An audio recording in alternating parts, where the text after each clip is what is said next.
Welcome to Escape Purgatory, a podcast where we rewatch Supernatural, then talk it through in the hopes we can finally escape this show. Join us each week, leave comments on upcoming episodes, and together we can escape Supernatural Purgatory. Hi. Well, good day! Good day! I like that. That was good. It's very... I don't know. How did you greet each other in the 60s, or the late 50s? I don't know. Well, no one spoke to me, and they wouldn't have spoken to me, but, you know, that's another story. I feel in Britain, it was probably still bad, but maybe slightly better. Yeah, that's true. Anyway, yes, hello. Yes, let's start the podcast by talking about racism. Oh dear. Yeah, I love this episode, man. Me too. So many things were established. I don't like they tried to, again, excuse John Winchester's behavior, because no, not at all. No. But do we see Henry Winchester again? I feel like we do. Like, surely he's not just in one, because if you go to a convention in America, what's his name? Gil? Guy? Yeah, his name's Gil. Like That's that. a Gil, yeah. He's at every single one. He usually has one too many drinks for the karaoke night, but like he's a really good singer as well. Yeah. So like, maybe I know they have a lot of people who've just been in one episode and come to the conventions just because Supernatural conventions are, you know, so much fun. Yeah. But that's kind of wild. I'm pretty sure there's more than one. There has to be. He's more than one. I don't know. There is. Which is fine. This is all good.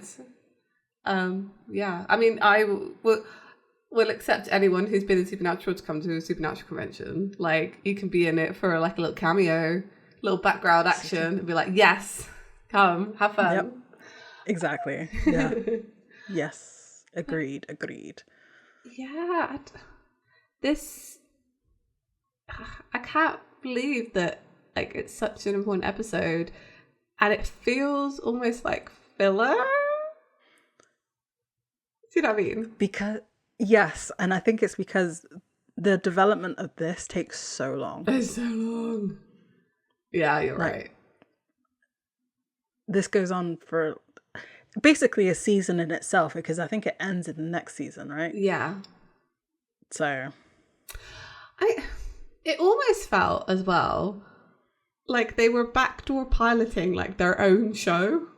Do you know what I mean? Yeah. They're like, oh yeah, we're gonna like introduce this brand new concept, and like we're not gonna flesh it out much now. You're just gonna get a hint of it. So like, watch this new show. But it's not. It's just Supernatural. It's just Supernatural. Yeah. Because do they even? Because they don't go to the bunker yet, right? Oh my gosh, I can't remember. They definitely have all the pieces, because this is what this episode is about. You're right. But I don't feel like they go there like next episode. Maybe and they it's do. Probably because they can't open the box, right? They're probably like... I feel like that's the whole thing with the box. Mm-hmm. Right? I'm trying to remember how this plays out. So you're just like, oh my God, just get to the bunker. Like, it's just there, guys. Yeah. They really hype that up in this episode too. It's just a little bit of spoilers. Because that guy is like, it's the safest place in the whole world. I love the fact that he called it the Supernatural Motherlode. I literally was like, they said the name of the show. Really good. Like, is it the safest place in the whole world? I guess it is. Because like, season 15, Lucifer still had to knock on the door, right? He had to vampire his way in. True. And God never managed to get inside, but he did manage to affect the people inside. So I don't know if it's really... Yeah, but I don't feel like the Men of Letters built it with the intention of like the biblical God proof. Yeah. being like a bad guy. Yeah. I do find it really funny that, like, you know, Abaddon wants in so badly. Yeah. And yet Crowley will just come and go later on in the series. You're actually right. No, I think he always has to come in through the front door still. I don't... Yeah, but that's what I mean. Like, you mean like in and out? Yeah. But like... yeah. Because I never really... I don't know why I ever just... I knew that it was warded and stuff, the bunker. But it never, until this moment, got put together in my head of like, oh yeah, people just can't get inside. I'm so dumb. Yeah, it makes total sense though. Yeah, it also makes sense as to why the guy is like, I mean, his advice is true, right? Like, open it up, throw the key, close the door. Yeah. Like, so many things would have not happened had they done that. True that, yeah. I mean, as always. But at the same time, it sort of shows how much of like an academic the Men of Letters were, that they don't realize the use of the information. Yeah, they're hoarders, is what they are. Yeah. Mm-hmm. One thought. If you think at the end of Supernatural, if you were Sam, right? If you were Sam and you had like a literal child and you knew that monsters were real, why would you not live in the bunker? I know he wanted his child to have a normal childhood or what have you, but like, honestly, yeah. No, because that kid still got tatted up. So he knew all of the stuff.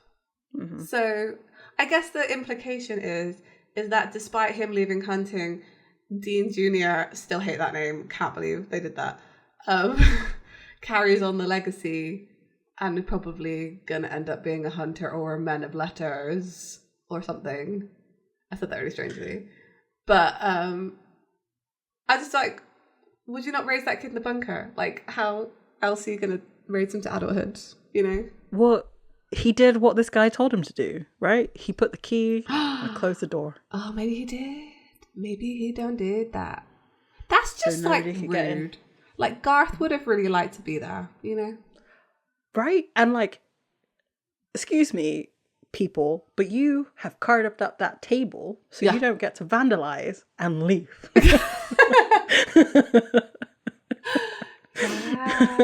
Just because you're the only living legacy, which I don't 100% believe that they're the only, because obviously there's Men of Letters across the world.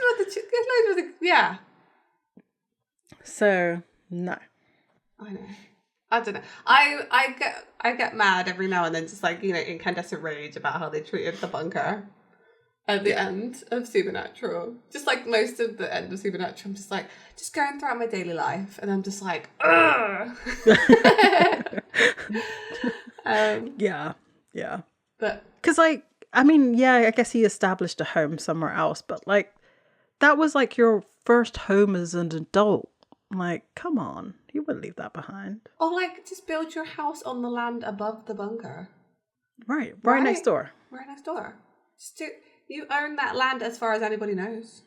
Mm-hmm. You know, just, I'm sure fake Charlie / alternate dimension Charlie can tap you up the deeds. Exactly. And yeah, why didn't he? And then he could have built like a little connecting tunnel. It could have been a whole DIY project, is what I'm saying. It certainly could. And also, I don't recall what the outside of the bunker looks like. So like, maybe there's space around it. I don't know. There definitely is. It's like, okay, it's a bunker. Is it like a bunker though, where we'll see it when we come to it. Yeah. In my mind, I'm thinking like storm bunker. So like, you have to like open a key, like a door on the floor to get at it. No, but I'm pretty sure that's not what it is. No, there's like a walk-through door. It's like I'm gonna get this wrong now from memory. It's like in a grassy knoll situation. And you kind of like a hobbit hole into the hill. yeah. But the door is a square, a rectangle. And I think there's like stonework around it. And it looks like the entrance to like a drain maintenance place. Oh, okay. And it probably is in real life. But that's what the outside of it looks like. So there's all grass on top. Like, you could totally build a house there. Yeah, for sure. Yeah, for sure. But yeah. So yeah, this episode is, as time goes by, Oh, yeah. Season 8, episode 12. It's actually written by Adam Glass. I know. I saw that and I was just like, okay, fine. He can get past his only episode that I really like. Well, maybe not, but like the one that makes the most sense. It does. Because it's all expositional, so he doesn't really have much movement in it to mess around. And then this is directed by Serge, I'm going to say his surname wrong, Laducour? Sure. I'm going to say it in a sort of French way. So, he was like the lighting and... I think the director of photography. Director of photography, yeah. To call him a lighting guy is really reductive of his role. I'm so sorry. Director of photography. And I think you can really tell that he's worked on Supernatural for a really long time from his direction, because there's some shots that he does that I haven't seen for a while. Like there's a shot of Sam in this that's from like the feet up that he does. I think it's Sam. That I'm like, oh, this is so early Supernatural. I love it.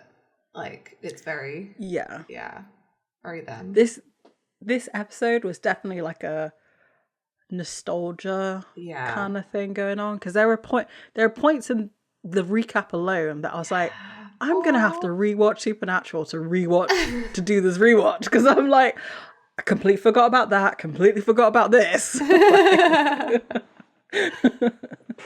All the monsters that they kill in the recap, I was like, oh my goodness, like damn. It's almost like 300 odd episodes is like too much information to retain for one person, you know? Right? Even though this is like my like special interest, is too much information. Yeah. We get the broad strokes of character development under our belt. Yeah. The nuances are maybe falling off a little bit. little bit. Yeah, because I couldn't tell you. Could I tell you? Maybe I could tell you more about like season 1 Dean, but probably not. Well, season 1 Dean was pretty shallow. Let's be fair. No, season 1 Dean was not shallow in any respects. Okay, then I've completely forgotten. Oh no, you're right. You're right. He was not shallow in any kind of way. He was supposed to be, but it was never meant to be. Yeah, this is it. Like, because I watching the recap, I'm like, oh my god, this is a baby, right? Obviously, it's less complex than it is now. We've had lots of character development, but I do think they've managed to keep most of the like crux of season 1 Dean, of like reckless, obsessed with family. This episode, my gosh, for sure, yeah, and like hero worshipping his father is still happening. But also just like that kind of what he has lost from season 1 is his kind of devil may care attitude of like, well, what happens kind of happens as long as my brother is safe. Whereas now he's so resigned to his fate as like a hunter. He's just tired. Like, yeah. And it's kind of depressing to put them side by side. Beginning of the series, you know, he had all of his known family. Yeah. Like the only resentment he had was that the fact that, you know, his mother is dead. Yeah. Now all of his extended, Bobby's gone. Yeah. John's gone. Why can't I think of Campbell's first name? Samuel. Completely blanked on that one. Samuel's gone, and like all their cousins. Yeah, they're all gone. So Cass was gone for a bit. I mean, he's back, but not really. He just broke up with Benny. You're right. I do love the fact that they don't think to call Cass in this episode. Oh my god. Like, as soon as you realize the demon knife didn't do anything and you've got a night of hell, you ring Cass immediately. Yeah, like he even said to them, and we're not even getting to the episode yet, I'm so sorry. He even said to them like, oh yeah, the archangels wiped them all out. And it's like, okay, cool. I know an angel. Right, he doesn't mention that at all. No. Yeah. It's because, you know what? This is actually going back to season 1 Dean. Actually, he's like, well, we're family. We'll sort it out. And like forgetting that Cass is family. Yeah. Because where is Cass? Where is Cass? I miss him. Miss his face. Because you know what that would have done? That would have shown how strong Abaddon was, that an angel was struggling. I know Cass is having his power issues right now. But like, you know, you use the angel blade and it doesn't do anything. What? The thing is, they couldn't bring him into this episode because Naomi then would have known about Abaddon. And I think it would have just pushed the plot too far forward too quickly. Because you couldn't explain away. You can explain away them not calling Cass because they do that all the time. They're kind of dicks about calling Cass.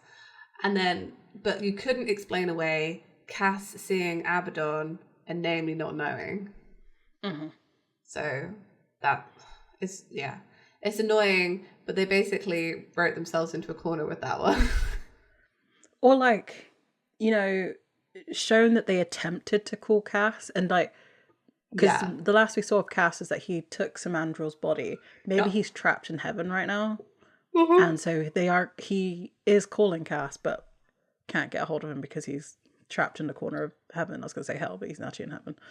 I mean, they could have made reference to it like, oh, weird he's not picking up. Like, damn it, Cass, where are you? This is the 10th time I've tried to call you this week. Something like that would have been like, oh, yeah.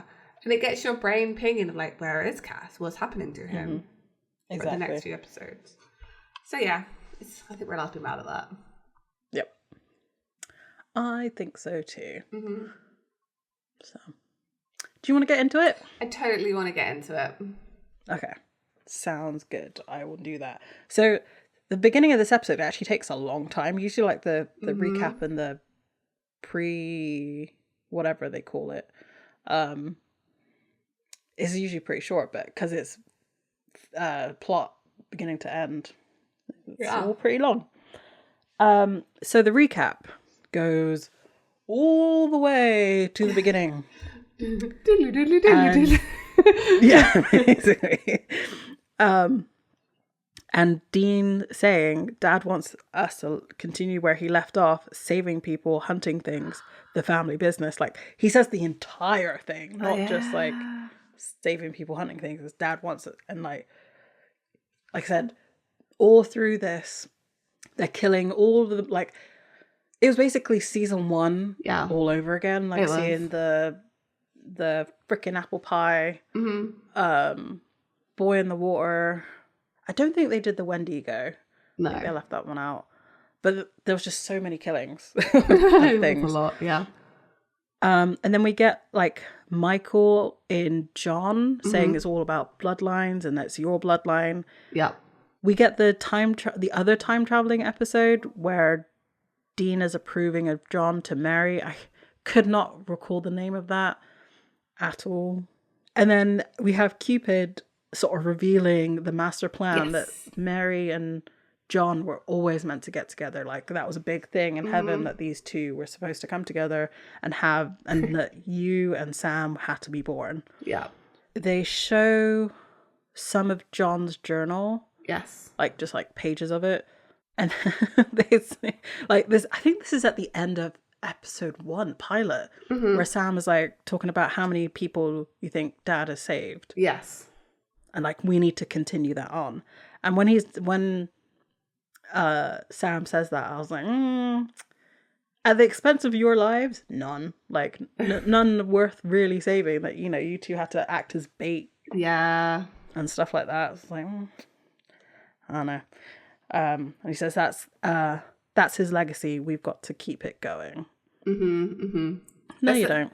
There's some interesting dynamics in here between Sam and Dean when they talk about John that I really appreciated. Yeah. I thought it was well written.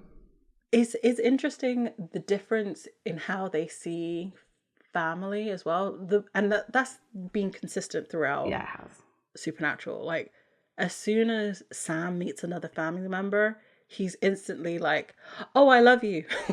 Yeah. Like, I want to know all about you. Like, tell me everything. Whereas Dean is like, well, where were you? Yeah. I've heard stories about you. Where were you? It's almost like one has abandonment issues. Right. Yeah.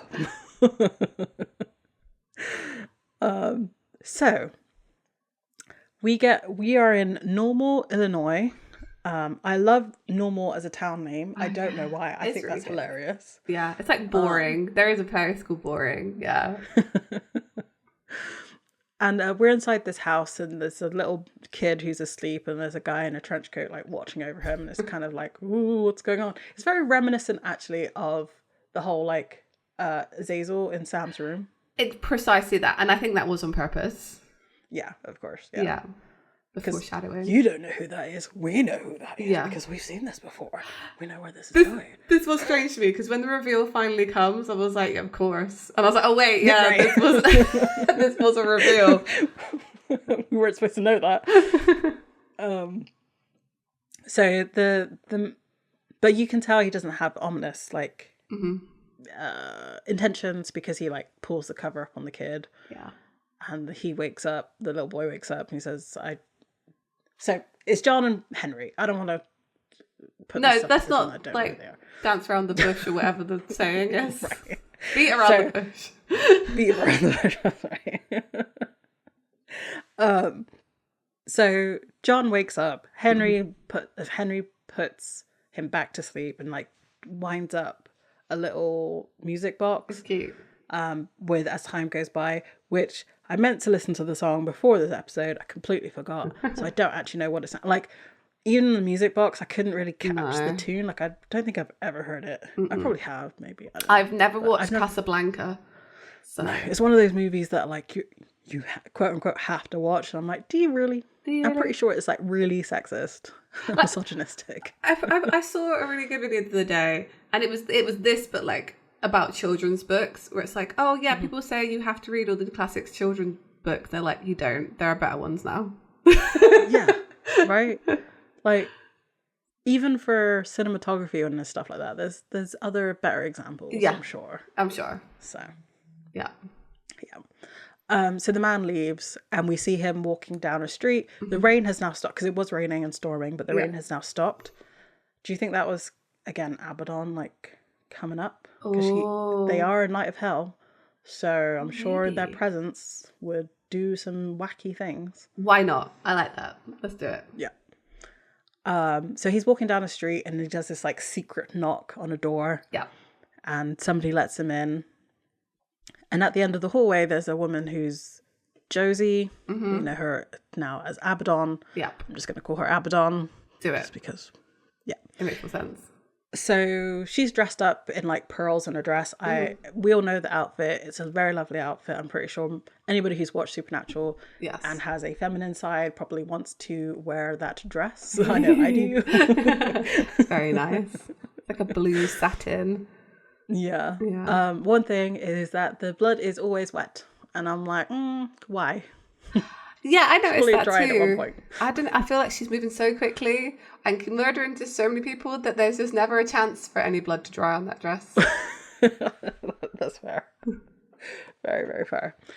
So there's some conversation going on, and John. Sorry, I keep wanting to call Henry John. Even as I was writing notes, I kept calling him John. Ooh, Henry. Brilliant. Yeah, right. The abandonment starts here.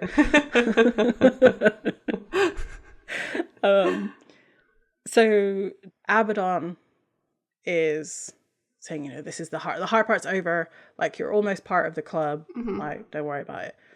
She gets called into the back room by like a guy in a hood. I thought this whole initiation thing was so hilarious to me because why the theatrics? Like, honestly, because they're all in like these awkward looking capes and hoods. It's all very frat boy initiation stuff that you see in movies. Yeah, you're so right, actually. Like, you need to be spanked by the paddle of truth before you can be one of us.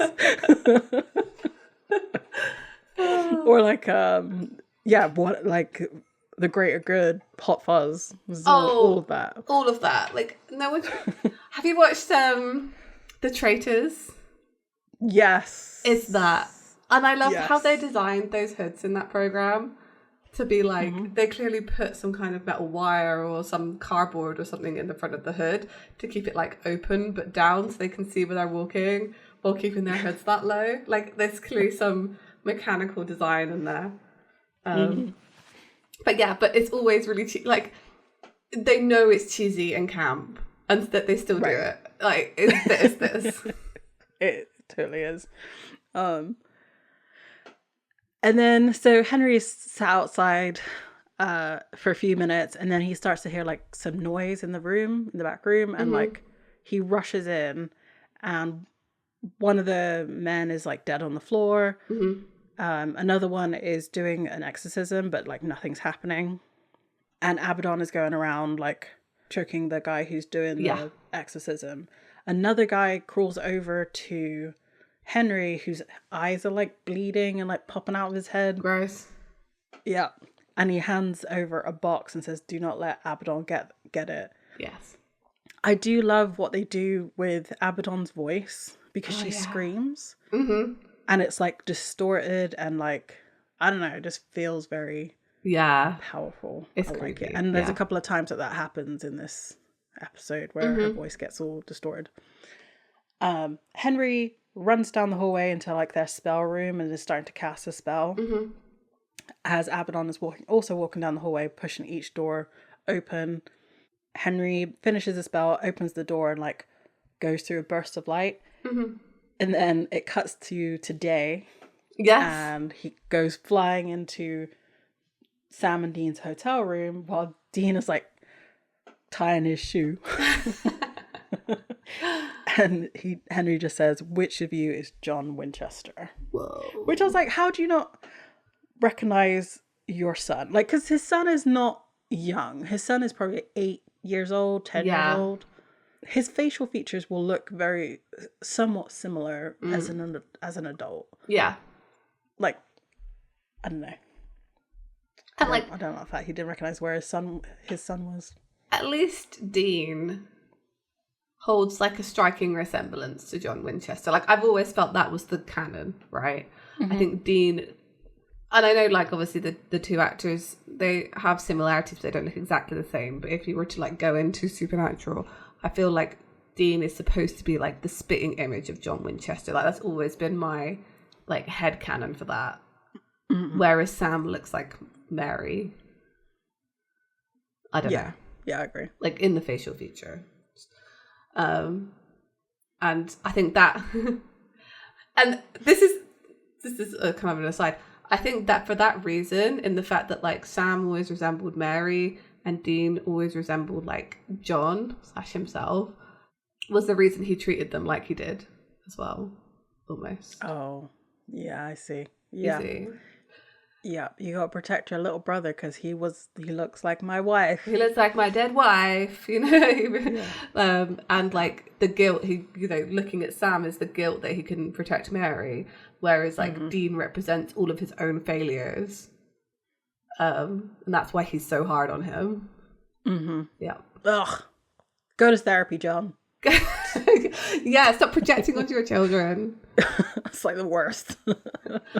Another thing from this scene is I think that Henry was probably kicking himself that he didn't realize that Josie was possessed, because when he walks in, he makes a comment about her like being dressed up, because he's like, "Oh yeah, I didn't realize this was a formal affair," and then later it's established that Abaddon does like to look good. She steals someone else's clothes too, so I don't think these were Josie's clothes. Oh. So I think that's true. I think she was dressed completely differently for Josie, and that's why when he turns up and she's all like to the nines, he's like, "Oh, I didn't realize we were getting dressed up for this." So I bet he was like, "Oh, I should have known." Yeah, that's such a good theory. I was surprised we got a title card at all, to be honest, because that like previewed was so long. In the end. So yeah, Henry is just like, "God, panic! Where's John?" And Sam eventually is like, "Neither of us." Henry's confused because the spell he did. The spell, by the way, sounds like Star Trek Vulcan. The poo-rah. That's basically what he's saying. Anyway. I don't know why, but I'm like, can you not pick some better spell words than poo-rah? Yeah, I know. I'm sorry for everybody. I'm sorry. Also, this might just be misremembering. Was the sigil that he drew like similar to the sigil that Balthazar drew to send them to the French mistake land? With the squiggly lines. Oh, yeah. I was thinking it looked more like Crowley's marking on his face, actually. But I know it's a snake, but like the... Yeah. Yeah, no, I couldn't tell you. I'm really bad with symbols, I don't know if it was the same. Now I'm thinking about it, I don't know if it was, because I feel like they wrote it down and it didn't look like that. Anyway, I thought I'd seen it before in the show, but I couldn't think where. So, yeah, Dean is written in this episode as incredibly aggressive and standoffish the whole way through. Even from the beginning here. And I kind of understand why.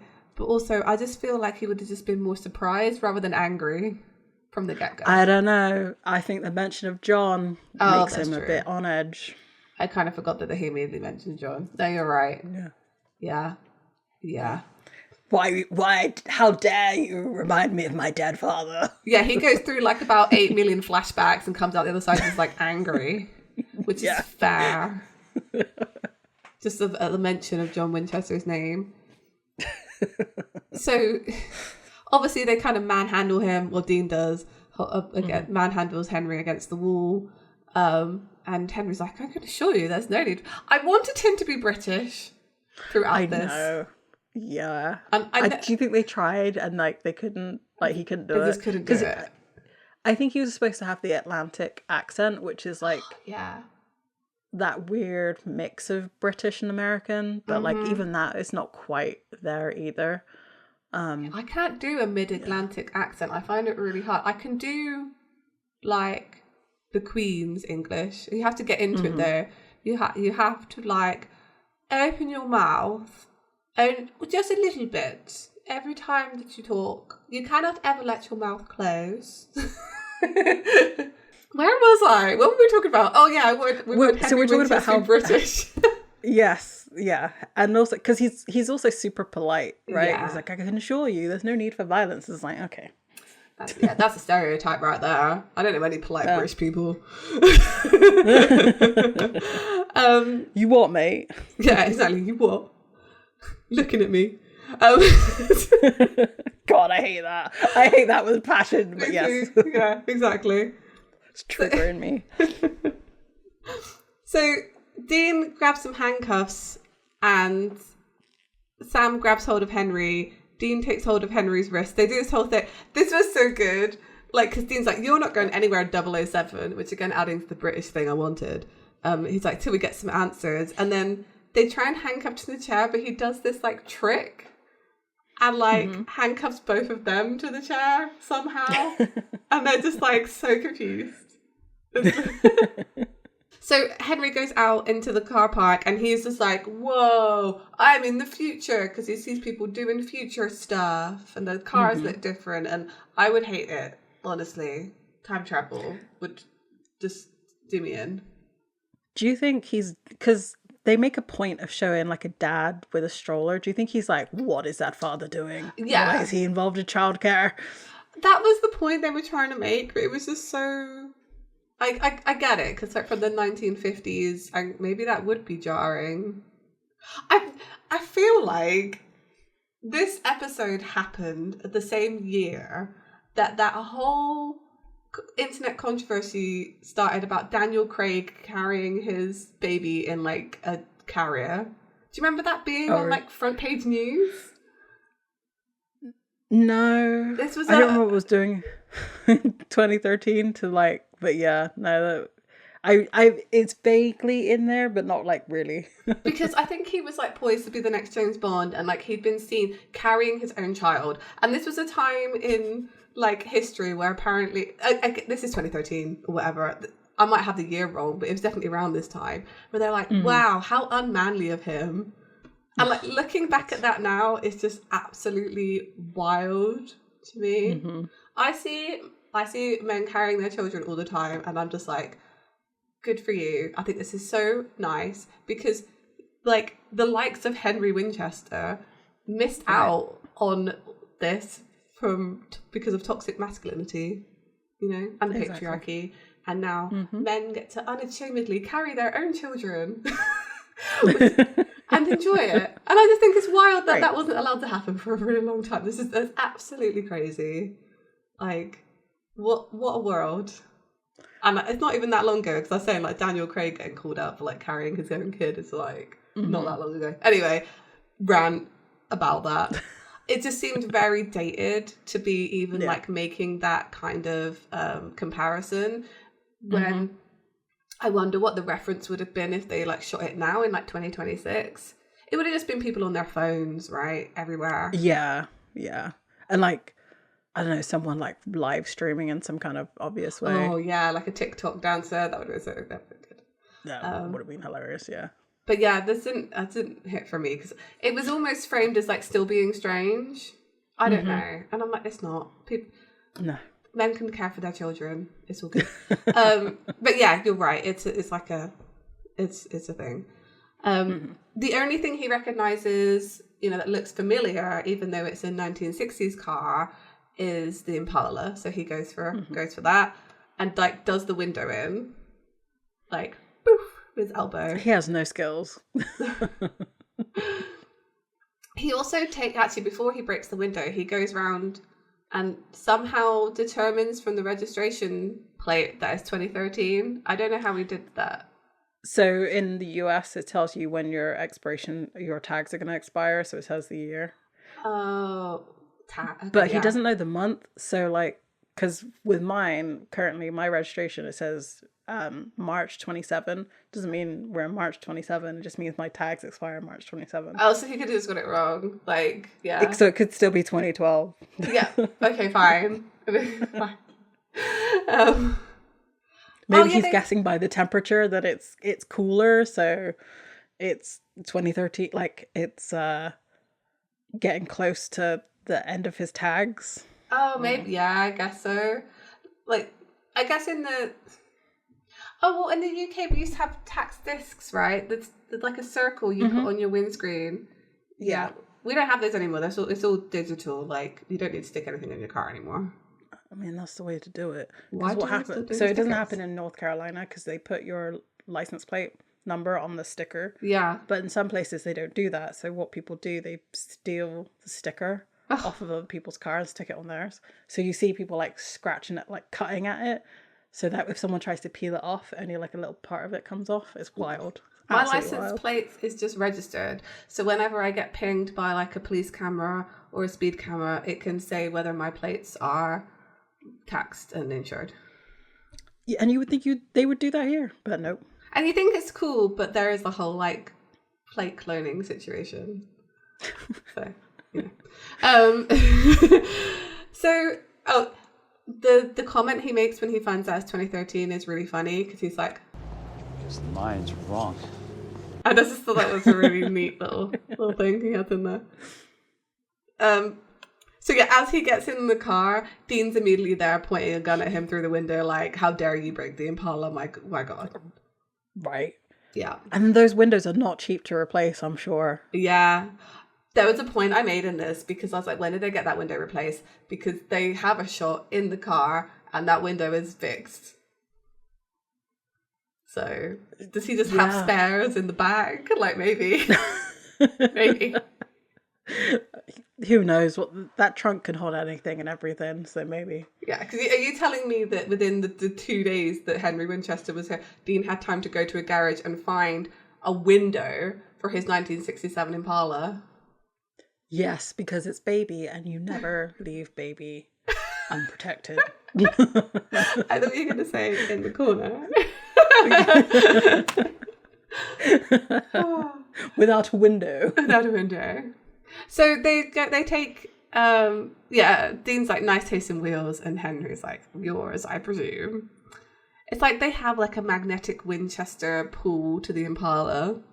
Yeah. So Henry is like in a chair. He's not even tied down. And they do all the tests, and they splash water in his face, and he's got a cut on his arm that they make a point to like zoom into during this. They, established that he's not anything, and he's like, I could have told you that. Dean asks him to tell them everything that's going on, and he says, "I'm quite certain this is beyond all your understanding, my alpha male monkey friend, and violence will not help you comprehend this any easier." And Dean points his gun back at him. He's like, let me tell you what I understand. Some asshat pops out of my closet asking about my dad. Smashes up my ride, so why am I not getting violent again? They establish John Winchester is their father. And they're just about to, get real deep into that when there's a rattling noise from the closet and Henry starts freaking out and he's like, "Where? My God, we need to go." None of them move fast enough, considering they know something bad is about to happen. Yeah. Yeah. Even if it's an earthquake, you could go outside. Okay. Do something. So Abaddon comes through and she's like, "Silly man, you forgot to lock the door." But then spells never were your best subject, were they? So she wants something from them. And Abaddon's kind of threatening him, but she also knows him because she's in Josie's brain. And I imagine that Josie knew Henry quite well, because she says, "You're not a fighter, Henry." And she flings... Dean goes to shoot her, but she flings him across the room. Sam goes down a sack of bricks. The lamp that he flies into was so good. Henry tries to appeal to Josie, but Abaddon is completely in control. She's like, "It looks like it's just you and me." And then Dean gets round her and manages to stab her in the back with the demon knife. And she kind of, the light does the kind of pulsing thing with it inside her, but then she almost reins it in and regains control. And they, of course, look completely shocked by this because the demon hunting knife has worked on everybody ever. Exactly. They've tried it on. She says, "Well, that's no way to treat a lady." So they all just leg it. It's very Scooby-Doo. It's very, very Scooby-Doo. You're so right. Very symbolically, Dean and Henry get into the front of the Impala and Sam gets in the back, automatically downgraded. Well, he's a little brother, so of course. Yep. So they manage to get them away. A man from the motel office sees them go and obviously thinks they're just reneging on paying their motel bill. So he's like, "Hey!" Abaddon rounds on him. And she does this thing that she does a couple of times in this episode where she brings him in close and then breathes a bit of her demon smoke into his mouth. And it's "Show me what you know." And his eyes go black. And he sees, the Sam and Dean coming into the motel, signing the bit of Dean smiling at him, hey. It's great. She gets the license plate of the Impala and then we see the smoke leave his body again back into her, and then she just kills him. She just swipes him across the throat with her nails, I think, because there's another blood splatter onto her dress. They decide to go and have a conversation under a bridge. Classic Winchester meeting place. It actually looks like no, it's not. It looks like the bridge, although the other one was in the dark. When Dean goes back in time. And they have that whole situation where John is possessed by Azazel. No, he's dead. He's not possessed. Yeah. That's right. He's dead. It looked like that place. I thought it does. It looks exactly like that. Yeah. Mm-hmm. There was a lot of parallels here between things they've shot from earlier seasons that I'm trying to bring back in the cheese grater of my mind. But yeah. And I thought it was interesting they chose to go have this conversation here. I don't understand why underneath bridges is a deserted area, but okay, whatever. So they all get out of the car. Henry throws up, which I guess is, I don't know what, I'm trying to think. It's just everything he's been through, right? I'm why? Yeah. But they're trying to establish maybe he's not as hardened, perhaps, as Sam and Dean. Not used to the hunter life, maybe a bit sheltered by his books and spells. Yeah, I was going back and forth on that, and maybe he's just car sick too. true. Like he's so much of not a fighter and somebody who just like studies that he's not doing traveling. But then it could also be the fact that he did do this spell and it like affected his soul. So yeah. But then if it affects your soul, why would it? I don't know. I don't know why he was being sick. Yeah, but yeah, I think that's the only thing I can think of, that they're trying to establish him as like slightly weaker than them. But like, we'll get sick now. Sam asks if he's okay because Sam's an empathetic, nice boy. And Henry's like, well, yes, I will be. It's just all the adventures I enjoy, usually of the literary nature. And Dean's like, okay, fine. When you're done doing that, can you tell us who Betty Crocker was? So he explains that she's Abaddon, she's a demon. And Sam's like, well, you know, okay, cool. Where's she come from? And Dean's like, where'd you come from?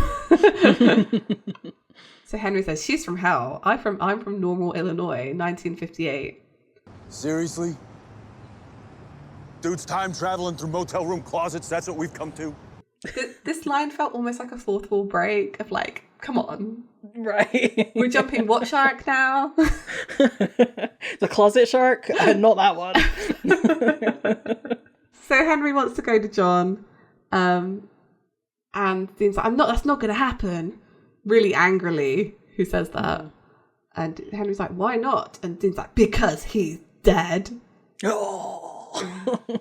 And Henry's like, no. He looks away dramatically. And Sam's like, what's it to you? And Henry says, everything. I'm his father. And then they play the tune. They use this way too many times in this episode. They do, yeah. And I'm like, this is not the time. No. I feel like they could have justifiably used this one time, and it was when Henry dies. Yes, I agree. Yeah, spoilers, Henry dies. But like, I think that would have been the only, because otherwise, if you use it too much, it loses its emotional weight.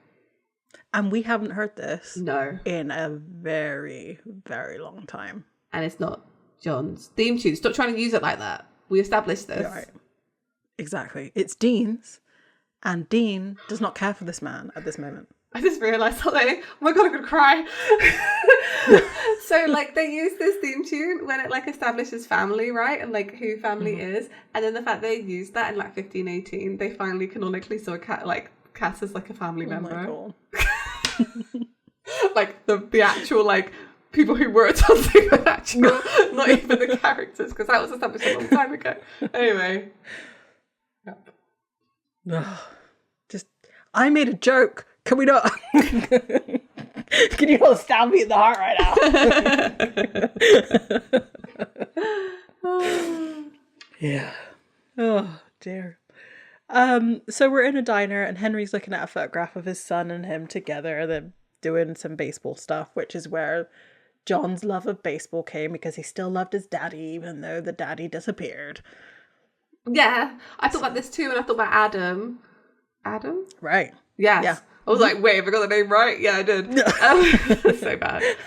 We too have forgotten you. I am so sorry. I'm sorry. Because I want to call him Jake. Yeah, I know. That's why. I'm like, yeah, it's just Jake. Jake Abel. I'm so sorry. You're still in hell. Still up. It's okay, Adam. It's not that much longer now until we see him again, I say. I mean, it kind of is. It's kind of a long time. But yeah, this is...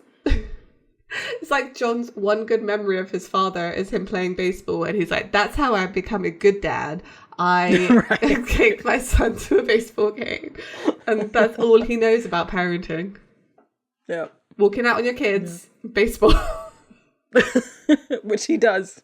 He does to Jake and Sam and Dean. Yeah. He didn't break that cycle, did he? Oh, God, he didn't even try. Not even close. So Sam and Dean are like slightly away. They're waiting for the food at like the bar. Yeah. And so they're having a little kiki. And Sam is saying that like the driver's license confirms that this is Henry Winchester from Normal, Normal, Illinois. He knows Dad's birthday, the exact place where he was born. Yeah. Dude, that's our grandfather. Like, as soon as he accepted that, he's like, oh my God, it's family. Yeah. We need to learn. And Dean's like, I'm just saying, before we break out the warm and toasties, let's not forget that H.G. Wells over there left Dad high and dry when he was a kid. like, he's not connecting. He connects us at the end of the episode. Yeah, he does. Once he gets saved by his grandfather. Like, Yeah. I was like, okay. What? No, we know this about Dean. If you sacrifice yourself for a family, then you are family. So. Yes. Yeah, that's the only way to be accepted, apparently. Yeah, it was a high bar, Dean. That's such a high bar. Very high bar. And so Sam points it out, like, But maybe he didn't run out on Dad. I mean, not on purpose. Maybe he time traveled here and, I don't know, got stuck. and Dean's like, yeah, well, so that makes logic sense, but I don't want to accept it. Because I'm John Winchester and John Winchester is me, and if he hated someone when I hate them. Exactly. Yeah. No, yeah, exactly. So a waitress gives them their food. They go back over to sit down. And Dean's like, I freaking hate time travel, man. First of all, he says Dad had his issues, but like, he was always there for us. No, he was always there for Sam, not you. Well, yeah, because they have this exchange of like, Dean saying that Dad hated Henry for walking out on him. And then Sam saying, and like, what exactly did he do to make that, what did he do to make up for that? Like, not having a dad. He wasn't, he's like, being father of the year. The implication, of course, that he wasn't. Right. And then it's Dean's like, oh yeah, apologizing for him of like, I know he had his issues, but he was always there for us. No, he was not, Dean. I remember that tearful phone call of you saying, hey, I really need you, and him not answering despite getting that message. So yeah, don't rewrite history here. Exactly. Yeah, there's this, and I really liked this pattern that it established. Since John's dead, I feel like Sam's always kind of seen John for what he is, but he had trouble doing that when John was around, right? Right. Just like he is now, kind of hero worshipping Henry, he does the same with John when he's physically around. Although they like butt heads, he has difficulty not listening to him and going along with the plans anyway. Whereas like Dean is still on the John train, especially now that he's dead, right? Right. Because I think you can't badmouth my father, like, yeah. Exactly. Whereas like when he was alive, I think he knew his father was flawed, but kind of accepted that this is what he's got, right? And family's really important to him, so he's just gonna like suck it up. Whereas he takes like not speaking ill of the dead very seriously. Yeah, but now John's dead to Dean, he's like a martyr, right? He's achieved sainthood for the Winchester family. Like, you can't. I think that's why they hardly ever bring him up, right? Yeah. Because Sam can't talk about John without Dean like flying off the handle of like, how dare you ever say any word against him? So they just don't talk about him at all. Yeah. Yeah. Anyway. And we see part of why he talks about him like that as well. Yeah. In this episode, when he talks about how he couldn't save him. Yeah. So. Mm-hmm. You can't save everyone, my friend. I know. But yeah. Cass told you this not that long ago. And this should have all been brought out. This is what I noticed about this episode. Is like this should have all been brought out in Lebanon, where they talked to John. I mean, for one thing, they never told him that. I don't know if they even told him that his dad didn't disappear randomly. Like, you would tell a man that, right? Right. Yeah. Mm-hmm. They even say in this episode, like, I wish John could have known what happened to you, and then they actually get the chance to tell him that, and they don't. Or do they? They can't. I don't think they did. I don't remember Lebanon that well, but I'm pretty sure like the time that they have together is like is not, obviously it's probably like 24 hours or something like that. It's probably really short. And then on top of that, because Mary's there, there's just too much to talk about. So like, I don't know. I feel like this is a pretty top of the list, man. Yeah, it should be. Oh, by the way, we met your dad. He time traveled to us and died. Like, I feel like that's top of the list for the family dinner. like that they have time to have in that episode, because there's like a whole montage of them like joking and laughing together, right? I feel like at some point in that they could have been like, yeah, maybe they did. Lebanon is such a mess of an episode to me. Yeah. And I'm sure it'll make even less sense, even more less sense, whatever, when we get there, because like, honestly, I don't remember the events that even lead to that episode, but it's just silly. It's just a filler, like silly, but like, yeah. Maybe they do mention it. I'm completely wrong, but we got a little while to go. And you remember I said this? Isn't it in season like 14 or 13? It's like late. Yeah. So they sit down at the table with Henry, and Sam asks how he's doing, and Henry's like, well, you know, I'll be fine. After all, despite everything, I've just met my grandsons, haven't I? And like he holds out his hand to be like more of a formal introduction, and he tells him that his name, Henry Winchester, it's a pleasure. And Sam shakes his hand, introduces himself, and then Henry does the same for Dean, and Dean just like sets down his food, like he doesn't do anything. And Sam's like, that was kind of awkward, but this is Dean. Yeah. And Dean's, again, very dismissive. He says, well, that was touching. How about we figure out how to clean out your mess, huh? Dean asks why the knife didn't work. And Henry's like, well, because demons can't be killed with run-of-the-mill cutlery. You need an ancient demon-killing knife of the Kurds. This has never been told to us, I don't think, that this is an ancient demon-killing knives of the Kurds. Because, like, Dean pulls it out and he's like, this is what I got. I think it's just like, it's establishing that Henry is privy to a lot more information than they are, right? Because they never I don't think they ever tracked down what that knife was. And they're just having a guess then of like, well, is this it? You know, what you're saying. I do like that they kind of slipped that in there of like, oh yeah, he just knows. Like, and suggesting that it's not the only one as well. Yeah. What kind of frustrated me a little bit about this episode is that there was so much more that they could have. I know that we're very limited on time. Yeah, I understand that. And like what they do establish, I like. But with how he talks about hunters, it would have been interesting to see his reaction had they mentioned the Campbells, because the reason why Samuel Campbell knows so much is because he was probably in connection with the Men of Letters, because he's the right age.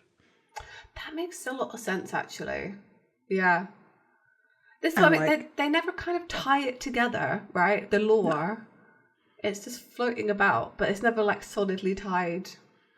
Yeah. They don't want to catch themselves out, do they? No. That's part of it. I think that's it. Yeah.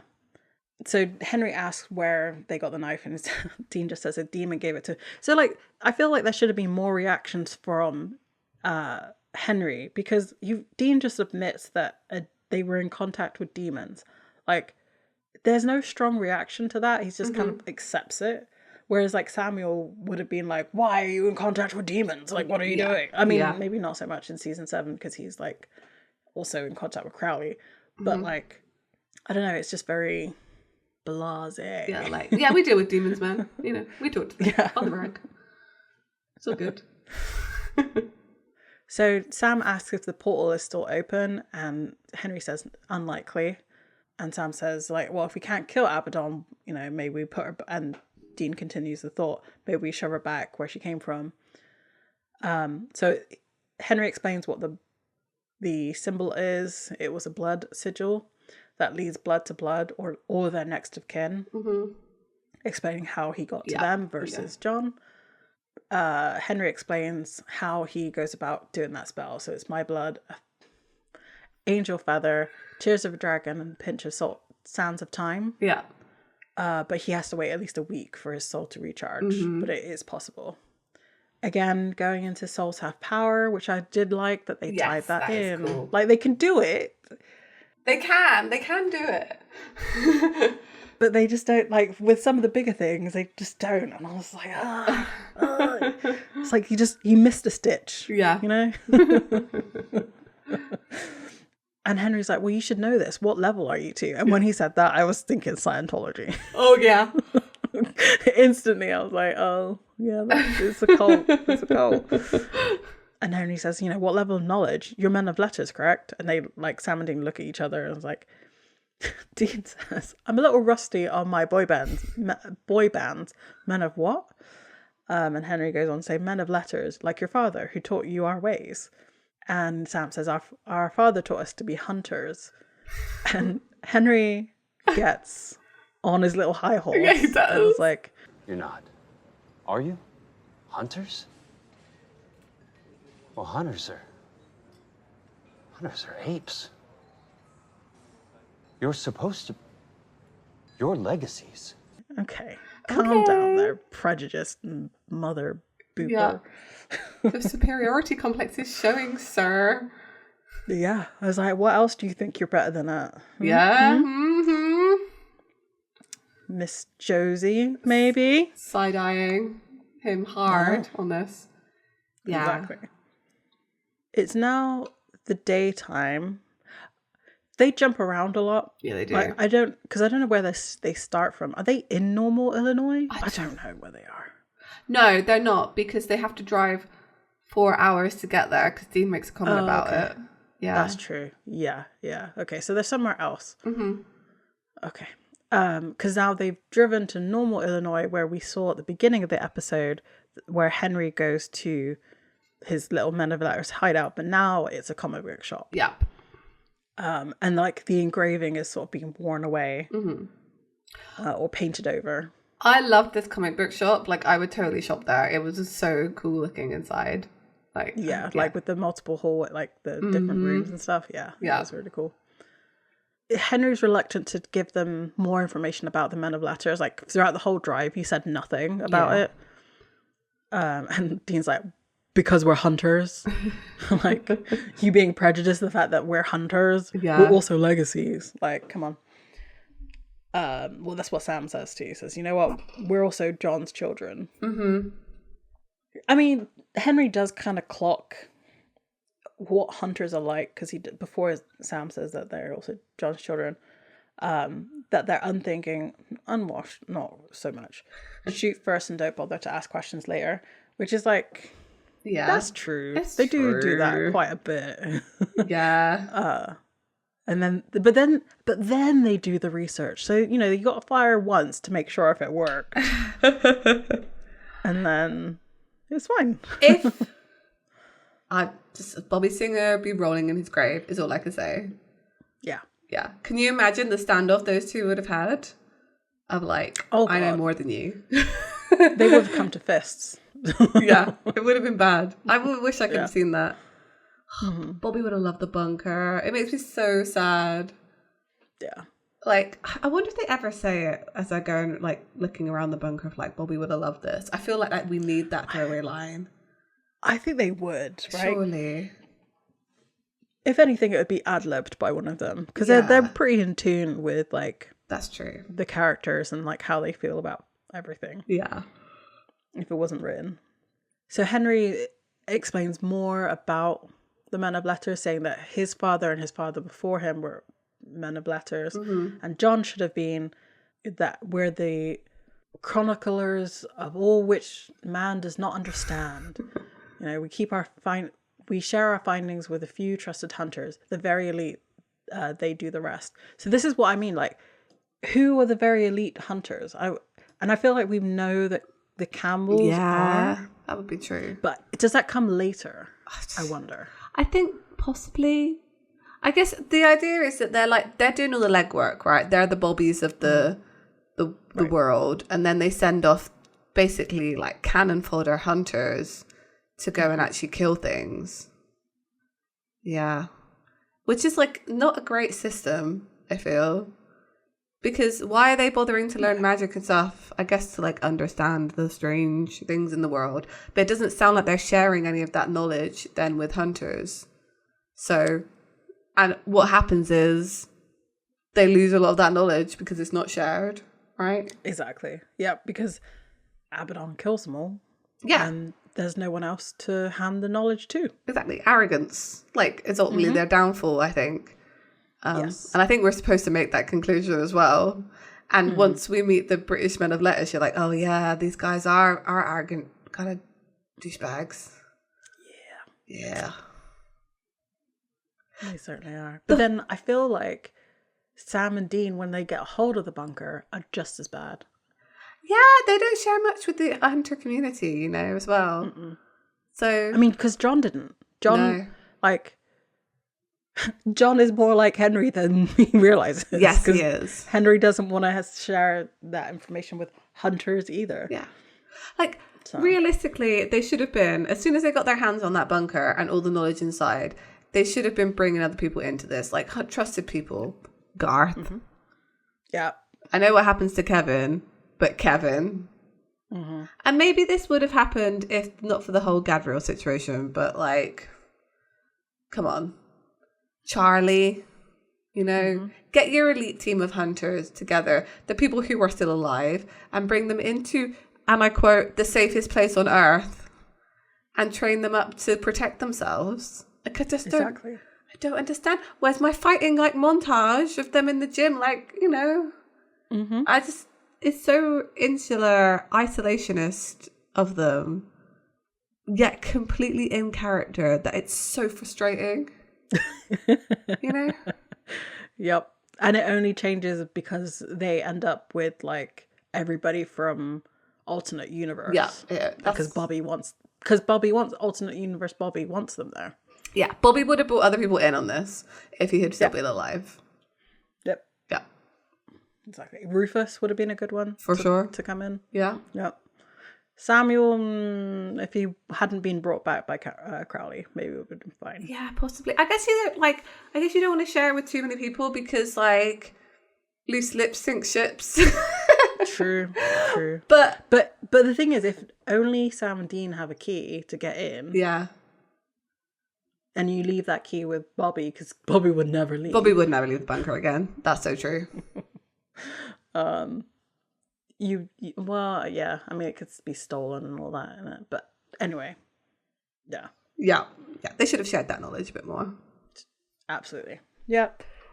So Sam is questioning why they've never heard of the Men of Letters, and Henry's like, "Well, Abaddon, clearly." They go inside. Does he go to the ritual room? I think he goes to the ritual room. I think so, yeah. Where everyone was murdered. Yeah. Yeah. Okay. Because as he's walking through the corridor, they're asking what Abaddon wants, and he holds up this box. Yeah. But he doesn't know what's inside the box. What's in that box? He would know after his final initiation, when all secrets were to be revealed. And Dean's like, so you sacrificed your life to protect something you know nothing about? That's kind of insane. Yeah, you would never do that, Dean. You know? Yeah, right? You didn't go to purgatory because of, family. No, it's all good. Why were you in the 40s again? I can't remember. I mean, he didn't go there on purpose, but they definitely went to the Wild Wild West. Not even knowing if they'd find the gun. True. Okay, this brings into question, how special was the actual Colt, or was it the bullets?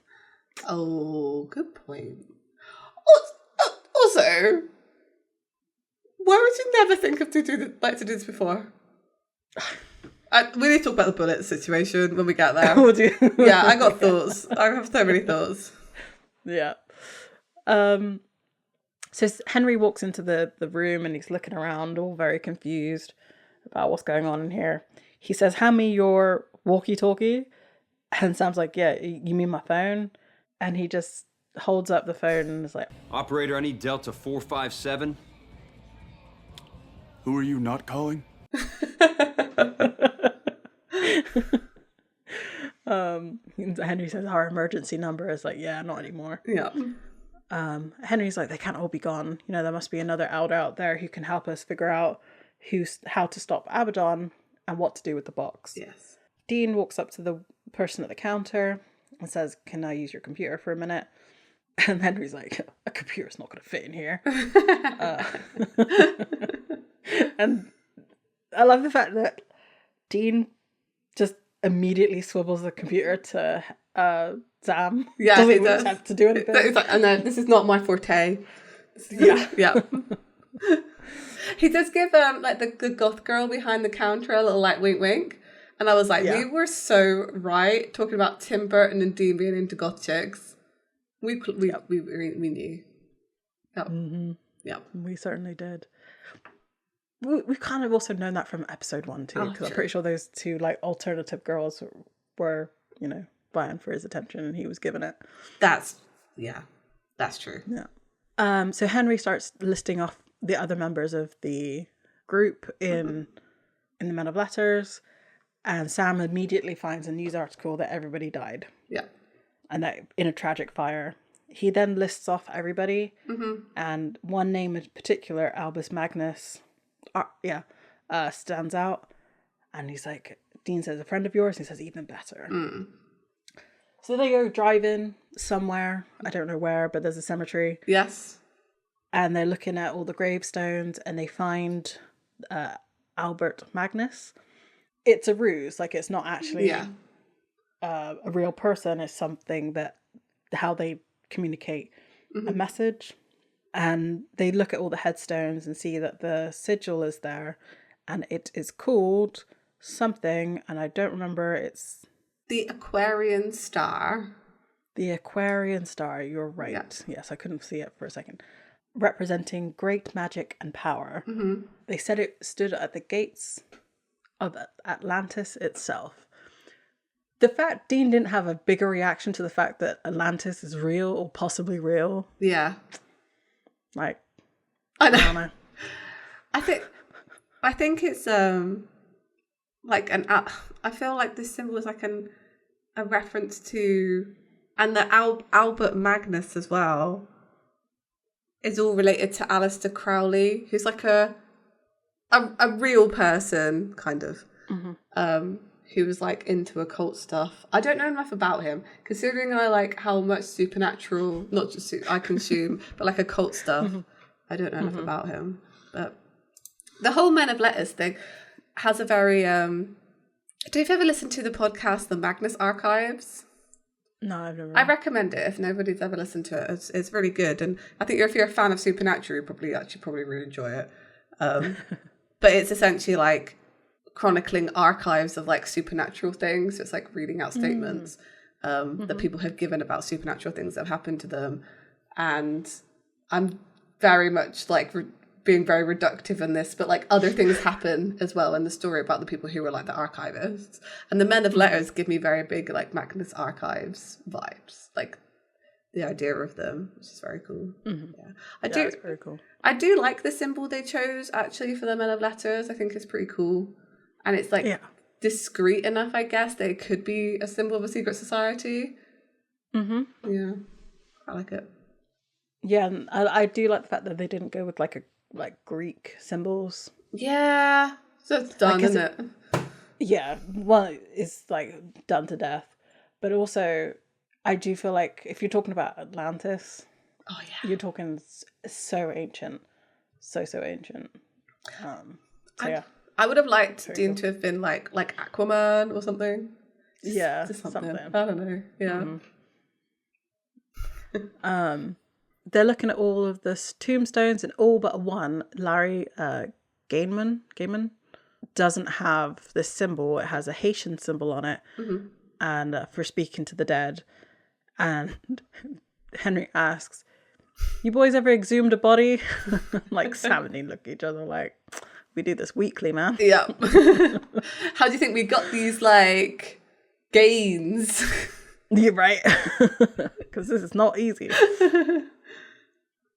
So we cut back to the comic book store, and Abaddon has now arrived, and this is when I realized that the blood was still wet. Yes. And I was like, that's kind of weird. I also love that Abaddon can adapt to modern times much faster, but I guess it's because she's a demon, she can absorb information better. Yeah, I feel like she got some kind of like digital download from hell. Yeah. You know? I'm not sure. She got an update over the Wi-Fi. Yeah, I mean, yeah, kind of. There's some. I think there's some kind of supernatural knowledge that she seemed to gain when she came into this time, because she's much more adept than. I guess it's probably because she's literally been around since the dawn of time, right? Right. Yeah. So she's lived through a lot of ages. So she's probably just like, yeah, nothing ever really changes in this world. Like, so she's very adaptable. Mm-hmm. Yeah. Yeah. It does throw a bit of a spanner in the works though, doesn't it? Like this whole new branch of demons. Yeah. Because like, was Azazel supposed... I know we'll get more lore on her, so like I'll let it go for right now. Mm-hmm. But like, if she's a knight of hell under Lucifer, where was she when the whole like apocalypse stuff was going on? I feel like this is explained. I think it's explained because I think they were somewhere else. I do think they do give some exposition to this. Okay, all right, but I will put very sparingly my trust in supernatural. Oh my god! Good luck. I'm not 100% sure. I will give a strand's worth of trust. So yes, Abaddon arrives and she says, "Oh, I love what we've done with the place." And the woman's like, "Oh, wrong night, Carrie's greetings on a Sunday, though I dig your outfit." Abaddon does the same thing with this girl that she did with the man, and tells her to tell her everything using the smoke. Yeah. And because Sam and Dean have no concept of like actually keeping things a secret, they just had this whole conversation right in front of her. So this woman has heard the entire conversation, knows who they're going after. They didn't even close out the web history. They didn't delete the web history. They just turned the computer back around and like that was it. Yeah. Terrible. Didn't even go in like incognito mode or nothing. They just anyway. Yeah. So the flashback ends and Abaddon knows where they're going to go next. And the woman's like, "Please don't hurt me." Abaddon like checks her out essentially. And the girl has a t-shirt that says, "The devil made me do it." Yeah. And she just says, "I like your top." So like when you see the two next to each other, yeah. I don't remember who like the actress's name of Abaddon at this very moment. It's gone from my head as well. But she's quite tall. Yeah, she's really tall. So like you see her like bend over to get eye level, and like when she stands back up, so it makes sense that her jacket is like to her forearms rather than like all the way down, and like it's more of a crop top on her versus the woman. Yes, because there's such a height difference. I like that little detail. Yeah, you're right that she just like stole her clothes. Alana Huffman, don't have everything That's her name. Right. I know. Yes. Yeah. I have her signature too. I know, me too. I've met her a couple of times. Sorry. Too much. Again, she's great at brain. It's all good. You're right. I know. I'm terrible at names. You expect me to remember everybody's name. I'm terrible at knowing people's names of like people I see daily, Like, awful at them. Awful. Yeah. No. So, Sam and Dean have exhumed the body. Mm-hmm. Henry's nearby. Dean's like, "How do we get stuck doing this?" They open it up and there's a skeleton there, and Dean's like, "Is this guy a World War I vet?" And Henry's like, "No." He's like, "Okay, so who's this?" They have like a metal tag, which is the round one, which is the ones they use in World War I, and it says, "It's Captain Thomas J. Carey III. Does that mean anything to you?" Henry doesn't know. And they're like, "Okay, well, maybe Larry wanted you to see this." Sam gives a suggestion that maybe, he survived the attack and hid out with this guy's identity. And Henry's like, "Yeah, makes sense, let's go." He's like, "Cover this up, let's be on our way," and just walks off, like, rude. Yeah, he's treating them very much how he would treat hunters. Yeah. They go to a motel, and they're all sat together in this motel. Sam's at the table reading John's journal. Dean has his laptop open, and Henry is like chilling on the sofa, whistling as time goes by, very nonchalantly. I don't know what it is, but him whistling annoyed me. Yeah, I can't so stand badly. Whistling. No, like hum it. Don't whistle. There's something about people whistling a tune. Like I will whistle when there's nobody around, and I'm like just whatever, like cleaning or whatever. Yeah. But I would never do that in front of people because it's such a piercing sound, Yeah. but it's just like irritating. Do you know what it's like? Whistling actually takes effort to do. Yeah. Right? So if you're doing it, you're doing it, right? It's not like an unconscious thing that you're doing. Whereas you're right, like humming, do that all the time. I could see him unconsciously humming the tune, thinking about his son. Like, that makes sense. Right. The whistling takes effort, and it's designed to annoy people. Right. Why do you whistle? To get attention. Yeah. Like, the really loud, Yeah? one. I'm here with you on this. Yeah. No, if I was in that room, I would have been like, stop whistling.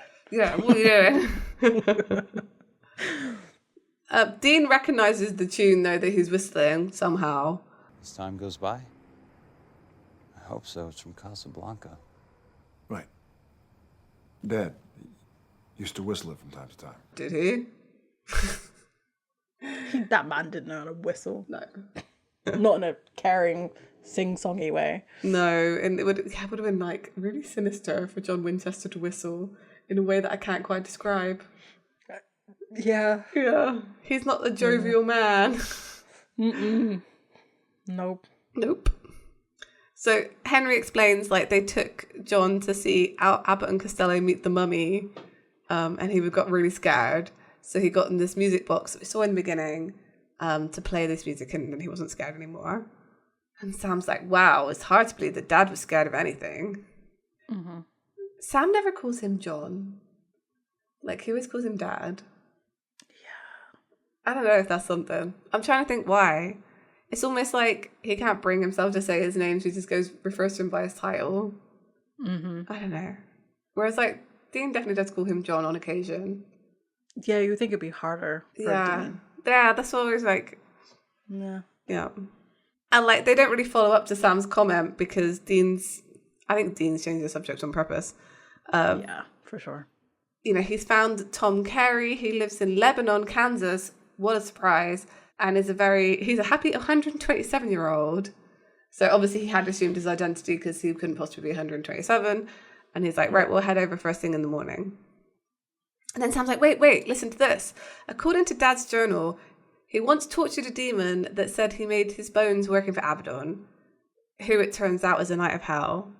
Wait, so maybe she was about then. I don't know. This whole bit, I feel like season 1, season 2 us would be like, no, mention it, screaming at us. Mm-hmm. Because wasn't there a time gone by? That's so funny. That they were like, demons are really rare. No one's seen any for decades. Yeah. And John had what written in his journal? He had what? He had what? Because demons are rare. I don't think John had ever seen a demon, right? Or maybe he had. I think he had. I will say he had. Yeah, he did, because he was like, but the thing is, he had, but they hadn't. So Sam and Dean hadn't. That's right. Because he had mentioned something along the lines to do with Azazel. Mm-hmm. Oh yeah, fine. Okay. But even still, I don't know. John's journal was just convenient, as it always has been. Yeah. So yeah, they come across the term Knight of Hell, which is very convenient to have that suddenly just in there without having to do a load of research. Yeah. Dean's like, what does that even mean? It's my favorite phrase at the minute. I say that so much.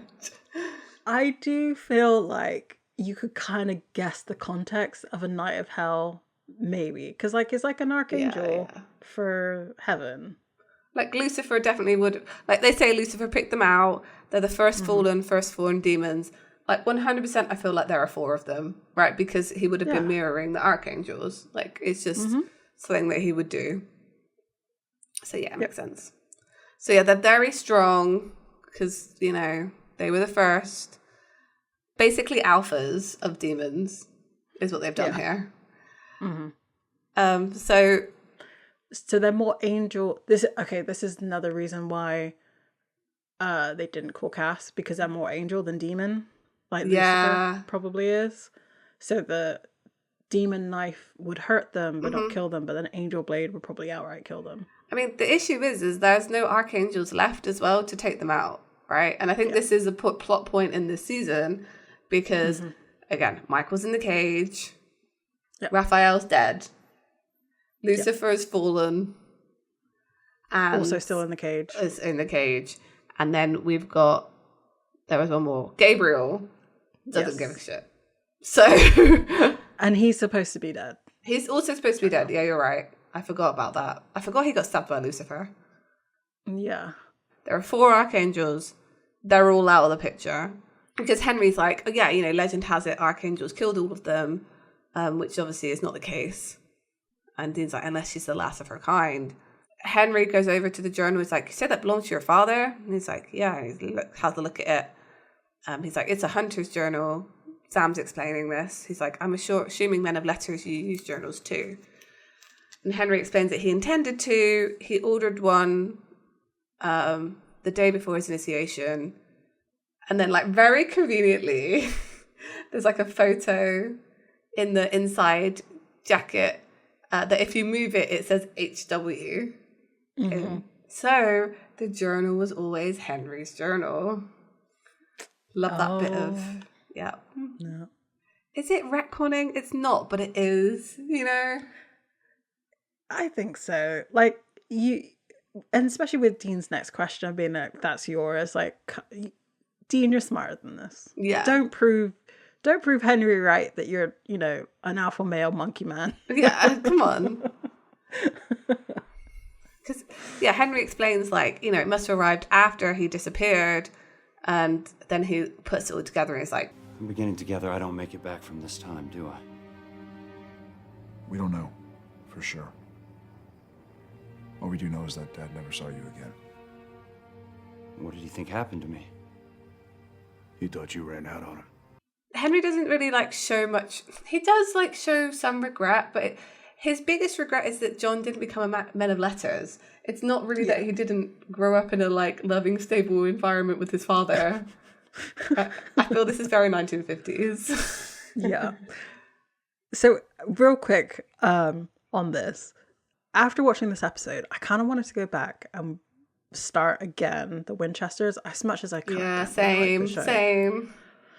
Because, like, there's nothing about this that screams Henry Winchester as a mechanic.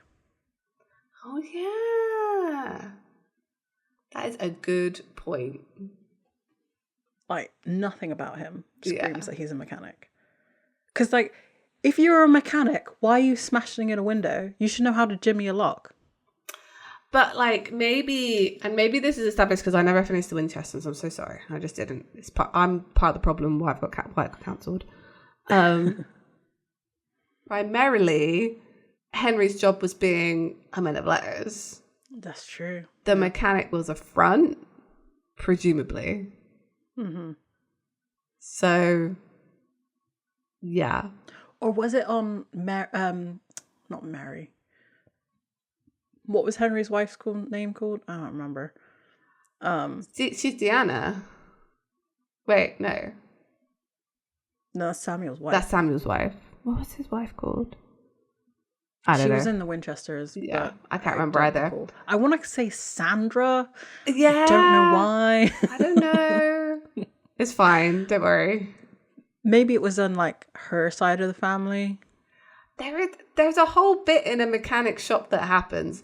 So right in the first episode, I'm sure, and I cannot for the life of me remember. We'll watch the Winchesters. It's all good. I will watch it and finish it. I could have added a bit more to this. Yeah.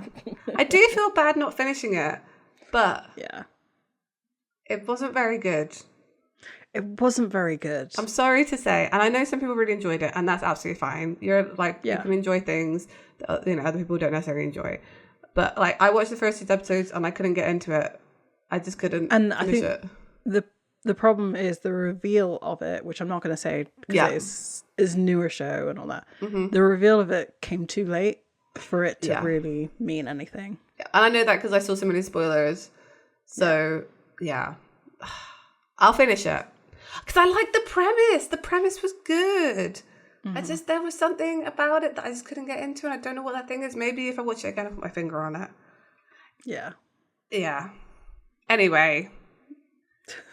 But yeah, you're right. He doesn't scream mechanic. He screams like university professor. I'm an intellectual and above manual labor. Yeah. So not a callous in sight on his hands. And that, yeah, Gobet's got soft hands.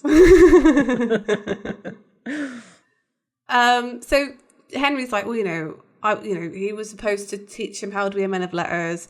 And Dean's like, yeah, well, he learned things a little differently. And Henry's interested and asks. And Dean's like, the hard way. Surviving a lonely childhood, a stinking war, only to get married and have his wife taken by a demon and later killed by one himself. That man got a bum rap around every turn. But you know what? He kept going. And in the end, he did a hell of a lot more good than he did bad. And I'm like, who are you talking about, Dean? Are you talking about John here or yourself? Are you holding a mirror to thyself? I think he is holding a mirror to thyself. Because he's talking about himself, isn't he? He's like, basically all these bad things have happened to me, but like I'm keeping going, and in the end I do good. Really trying to justify his existence to Henry. Yeah. Henry's like, wish I could have been there, and Dean's angry. Is like, it's a little late for that, don't you think? And he goes to leave, and Henry says to him as he, was walking out, it's the price we pay for upholding great responsibility. We know that. And Dean says, your responsibility was to your family, not some glorified book club. Which is, again, we've talked about this at length. Family is more important than saving the world to Dean. Yep. But I wonder who instilled that in him. And maybe John with his abandonment issues? Yeah, and it's the whole, raging against destiny, because Henry says, I was a legacy, I had no choice. And Dean's like, you keep telling yourself that. He isn't the ultimate legacy, right? Of having to be, an archangel vessel. Sam's the same. There are legacies, 3 times over, because they've got men of letters, hunters, and then fully, heaven's legacy. They understand being legacies better than anyone ever will. Mm-hmm. And they still have a choice to kind of do what they want. And they ultimately do. Exactly. Yeah. Dean goes out, and Sam and Henry kind of sit awkwardly for a minute, and then Sam just gets up. He's like, I'm not dealing with this. Henry goes to look through John's journal, and there's this whole little montage situation of him looking through the journal and all the pictures and things. And it's a nice look through John's journal, but felt ultimately a little bit unnecessary. And when he finally finishes, Sam and Dean are there and they're asleep. So they must have come in while he was still reading. It's daytime now. Dean is asleep, but Sam wakes him up with smacking him. And he's like, oh, Henry's gone. They don't know where he's gone. He left a note saying that he's going to fix everything. And Dean's like, oh, yeah, I'll screw it up. Okay. Mm-hmm. He gets up. And we cut to Henry standing outside a shop. And there's a little symbol in the window that looks kind of like Lucifer's symbol, not going to lie. But it's not. Yeah. So there's a shopkeeper there called Satnam. And she is very hippie, kind of well, I like when she says, welcome, traveller. What can I help you with? Well, because she's legit, so she knows that he she can sense who he is. He is a time traveler. So. He is. He goes full I need this. I need a tear of dragon pinches sands of time. Don't wrap it up, I'm going to use it now. And she's like, no. He explains it in the window. There's hunter signs, which I thought was an interesting spot as well. That hunters leave these signs to be hey, this is a legit magic shop. Because I don't think we've had that before. And I feel like Sam and Dean should have at least known that. I don't know. Yeah. So yeah, give me what I need so I can be on my way. We see that Satnam has a shotgun behind the counter pointed at him. And she's like, you're going to be going. He's like, okay, fine. You're reluctant to sell to me. Let me purchase some chamomile. And he scoops some yellow powder, which I'm 100% sure is not chamomile, and blows it in her face with a spell. And she just falls asleep. He knows some magic. He certainly does. So back at the motel, Dean says, now we know what he meant by fix everything. And he's like, he broke into the trunk, stole an angel feather. I'm guessing he's going to whip up another one of those blood spells and Marty McFly himself back to the 1950s. Why do they have angel feathers in their trunk? Who's leaving them there? You know, because Cass sheds. Just like, you know, after a night of knocking boots, you just go around, collect those feathers up.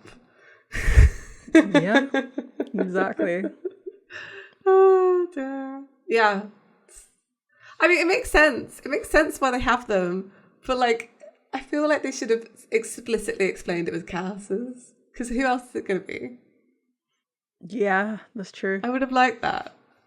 You know, it could have said his son, Angel Feather, is like, you know how reluctantly Cass gives those up, or something, you know, like, or what a pain in the ass it is to like convince Cass to give us one of those. I just feel like we could have had a little bit. We couldn't have mentioned Cass though, because everyone would have been like, well, where is he? Where is he? Yeah.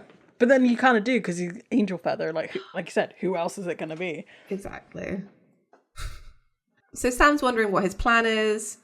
And Dean's like, I don't know, like he could be doing anything, like going back to get like Dad and haul ass. Like, point is, he's doing it.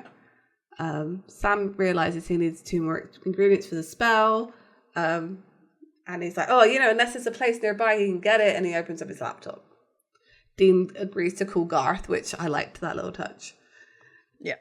On the police radio that Sam has, they hear about a possible homicide at Astro Comics. So that's the girl who works there being found.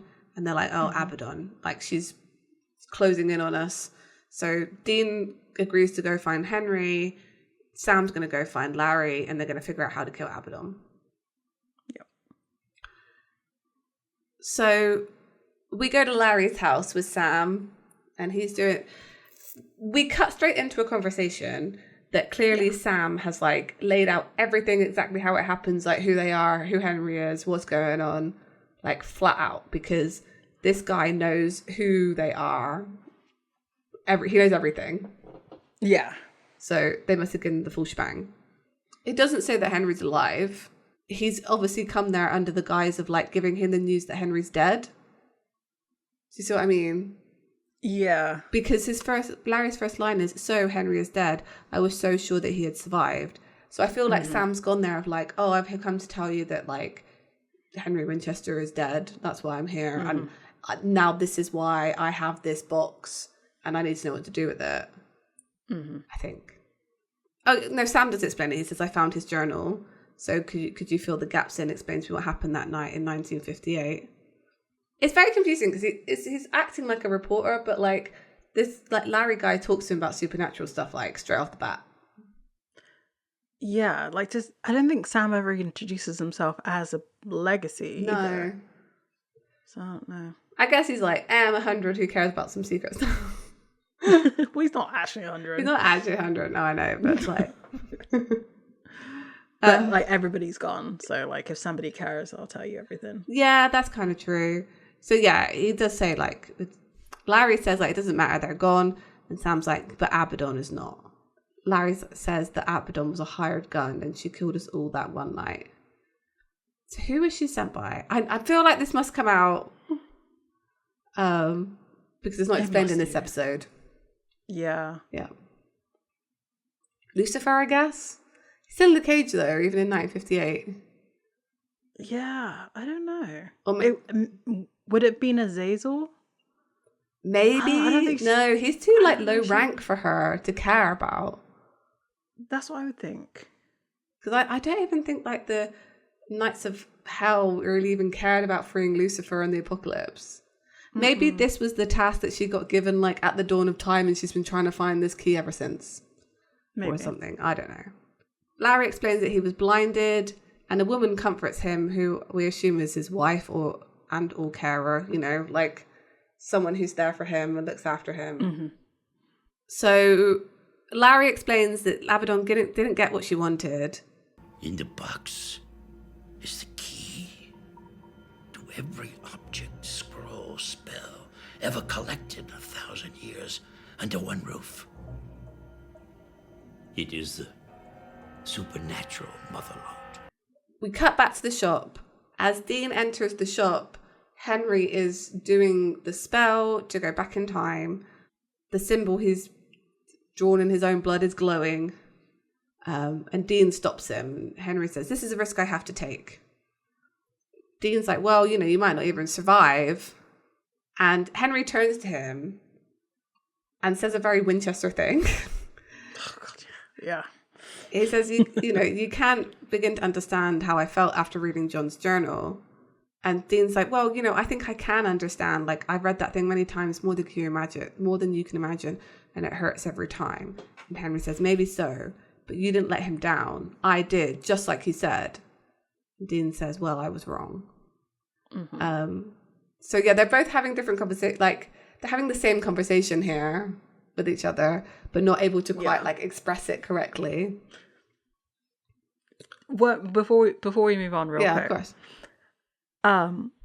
So this spell zoomed Henry into the future. Yeah. What's to say that him doing the sigil again wouldn't just send him to like Dean Jr.?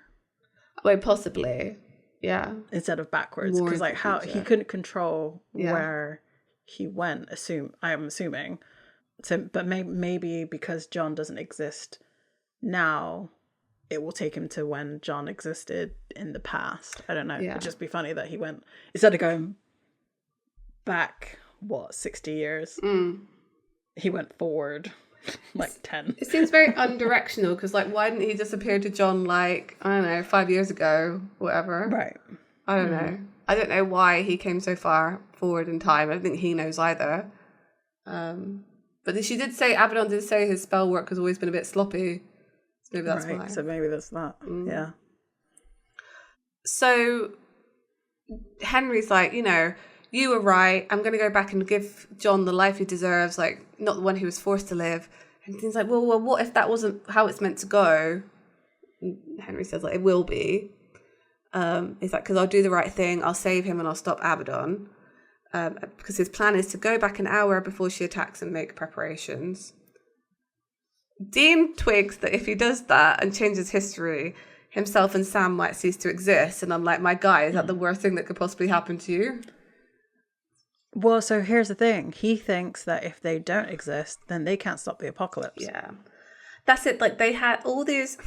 He thinks all these bad things had to happen to them in order to shape them into the people they are to stop the apocalypse. And that any other way would result in the apocalypse. And he is kind of right. But because of that recap, I think no matter what Henry did at this point, had he succeeded, it would have still turned out the same. Oh, yeah, for sure. Because, like, time works like that, you know? Yeah. It was always going to be, it was always going to be this way. He could never go back now because that's what already happened. Mm-hmm. I hate time travel, man. Supernatural does keep it somewhat simple, which I kind of like. But yeah. But Henry's like, you know, I'm aware that you could see this existing. But he's like, I'm willing to bet on this being for the best. Dean says, I understand this is not your idea of a happy ending. You're disappointed that me and Sam are mouth-breathing hunters. But you know what? We stopped the apocalypse. And this is the same conversation he was having earlier. And like, John went through some bad stuff, but he saved a bunch of people. Mm-hmm. And Henry says, well, you know, if this works the way I planned, there will never be an apocalypse to stop. So that's his kind of caveat. I'm a bit like, why don't you just try it, Dean? I know it's sort of an unreversible, you might cease to exist kind of situation, but you're facing down like, well, they don't have another apocalypse to stop. It's more that they're trying to do something that could ever hurt Earth again. So they're trying to, you know, close the gates of hell. But it's not exactly going well. No. Yeah. The thing is, like, Henry Winchester's idea of, like, you know, saying that an apocalypse would never happen, you can't change Azazel's mind just by going back in time. Like, he doesn't know the whole situation. For him to say that is like complete hubris. Because he doesn't know everything that happened or went down. Yeah. Because, like, Lucifer wants to get out. Yeah, exactly. Like, it still would have happened.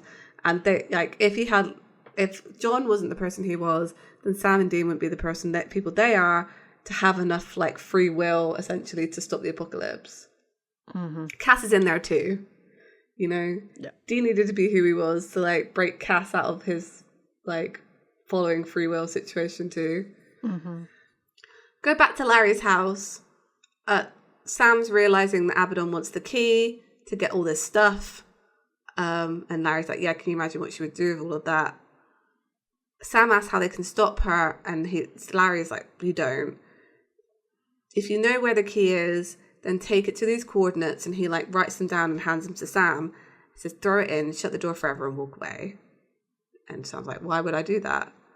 Larry says, because it's the safest place on Earth, warded against any evil created, it's impervious to any entry except the key. And Sam rightly is like, well, then we'd lose everything inside forever. And Larry just says, that's the price we have to pay for keeping it away from Abaddon. It's like, you do have the key, don't you? And Sam's like, no. Like, my brother does. And the woman who's been with Larry suddenly, like, it's like, you have, like, finish your tea, Sam, because Sam's trying to leave. Now he's realizing they're asking about the key. And of course, her eyes turn black. And she is Abaddon. She quite quickly murders Larry. The shot to him and his wife, and, like, I think it must be his wife, on the mantelpiece is diabolical. Like, right, splattered in blood too, like implying that, you know, this poor woman is now dead too. Yep. And that she's just murdered the person she loves. Yeah. And unwittingly. So Dean's phone rings in the shop and he's like, Sammy, but it's not his Abaddon. We see her. She's wearing the outfit from Astro Comics we were talking about that's, like, slightly too small for her. Sat at a table with her feet up. Larry and his wife are dead. And Abaddon basically talks to Dean on the phone. Yeah. Her response to Sammy. No. Much sexier. Try again. I really love that. I need to use that. Oh, yeah. Maybe I should try that on, like, spam callers who are like, oh, yeah, so-and-so. Like, no. Much sexier. Dean correctly guesses it's Abaddon. And she's like, good boy. Now listen up. I want to make a good old-fashioned horse trade. Henry and the key for your brother or he dies. And she's like, am I clear? She gives a place for them to meet in a processing plant. And Dean hangs up. Henry guesses that Abaddon has Sam, and Dean explains the trade that she wants to do. And Henry's like, well, I could just go back in time. And Dean's like, no, I can't take that risk now, not with Sammy on the hook. So he's going to take Henry whether he likes it or not. Yeah. Henry's like, no, I can't abandon my son, Dean. Not again. I need to do this. I'm sorry. And he starts to spell again. And Dean headlocks him and knocks him out from behind. Yeah. Yeah, it gives him the old razzle dazzle. Rear naked choke. Yeah. I think that's what it's called. I don't know. I don't know. But yeah, there's a lot going on here. Like, what is Dean choosing here? He's choosing his kind of, like, terrible life. He is. But I think for the right reasons, you know. Like we said, he's justified himself twice now of, like, yeah, it's all messed up, but we save people, you know, and that's what we're trying to do now. So we have to keep doing it. I can't just let you go back in time and, like, ruin that for us. I would have never met Cass. Exactly that. So they're now on the road, Henry and Dean. Henry wakes up from being knocked out and Dean apologizes. Henry's like, no, you're not. You've wanted to do that since we met. Dean doesn't address that. Nope. He just says, when my dad died, I couldn't save him. No matter how bad I wanted to. I never want that to happen to Sam. Ever. if there's a chance that I can save him, I'm going to do it. he's my brother. He's the only family I got. Yeah. So again, really hammering home that like, I couldn't save my dad, but I'm going to save my other family as much as I can. Dean has the same kind of attitude towards Samuel. Like there's a degree of separation that happens. And like I said also, actually beginning, I kind of going back on what I just said, you need to sacrifice yourself in order for Dean to classify you as family. So, right. The self-sacrificing to go back on a, like, you need to do it in front of him. Yes. And actually possibly die for it to be family versus like a hypothetical situation where, because Henry could have died in the process of going back in time, but so yes, I agree. Dean needs a grand gesture. He does, yeah. He needs a grand gesture for you to be accepted into his family. I think that's right. And yeah, I don't know. I feel there's a little bit of him too. There is like, I don't think Dean would ever admit this to himself out loud. But like, why does John get to be saved over Sammy at this point? Right? Yeah. Mm-hmm. Because Sam's the most important thing. Screw John having a happy childhood. So also, John has always said protect Sammy over everything else. Yeah, he has. So he's protecting Sammy over John's potential happy childhood. Yeah, yeah. And their own happy childhood. You know, John, that's what John wanted. So, yeah, he brought this on himself. Yeah, he did. Exactly. So we're now at the processing plant, and Henry is handcuffed, and Dean is like dragging him in. He's like, don't do it, Dean. He's like, oh, it's too late for that now. And like Henry says, that's a problem with you hunters. You're short-sighted. So it seems that they've had this conversation and Henry is annoyed that they're in this situation. Yeah. Dean just says, yeah, at least we're not extinct because Man of Letters no longer exist. Yes. He calls over to Abaddon and they're going to do the trade. Yeah. Like, I'll send Henry over with the box, and he shows him the box, puts it in his pocket, in Henry's pocket. And you do the same with Sam, no tricks. Yeah. And Abaddon says, my only interest is Henry and the key. You two are free to go. So Dean shoves Henry, and he doesn't move. And Dean pulls out his gun and says, you know, you do this standing or you do it crawling. You're cool. So Henry and Sam cross over, and Sam apologizes, and Henry's like, no, whatever. Yeah. Sam's like, once he gets to Dean, like, don't do this. Like, this is a bad idea. Dean has cut the rope that Sam's hands are tied up with. He's like, shut your mouth, let's go. Yeah. And like, they leave. Abaddon closes the door before they can leave, and he's like, we had a deal. He's like, surprise, I lied. Yeah, come on, I'm a demon. What do you expect? I like, yeah. That'd be me if I was a demon. Like, every time I double cross someone, I'd be like, wow. I'm a demon. I'm a demon. So Abaddon turns to Henry and like shoves her hand in his gut. Gross. Horrible. Yep. And Sam calls out, and he starts to run towards them, and Dean tells Sam to wait. Yeah. It then sort of shows what's going on, and Henry's hands are not actually handcuffed at all. Yeah. And he holds a gun behind his back. And he says, you're not the only one. And he shoots Abaddon under the chin. Yes. Which is very cool. And her skull like lights up a little bit. We then flash back to like the heist of it all. It is a heist flashback. Oh my gosh, it is. You're so right. Yep. Yeah. And Dean is continuing on saying, I gotta do it. He's my brother. He's the only family I've got. And Dean asks if he knows anything to at least slow Abaddon down. And then Dean will do the rest. Because, Dean is the best for what happened to her.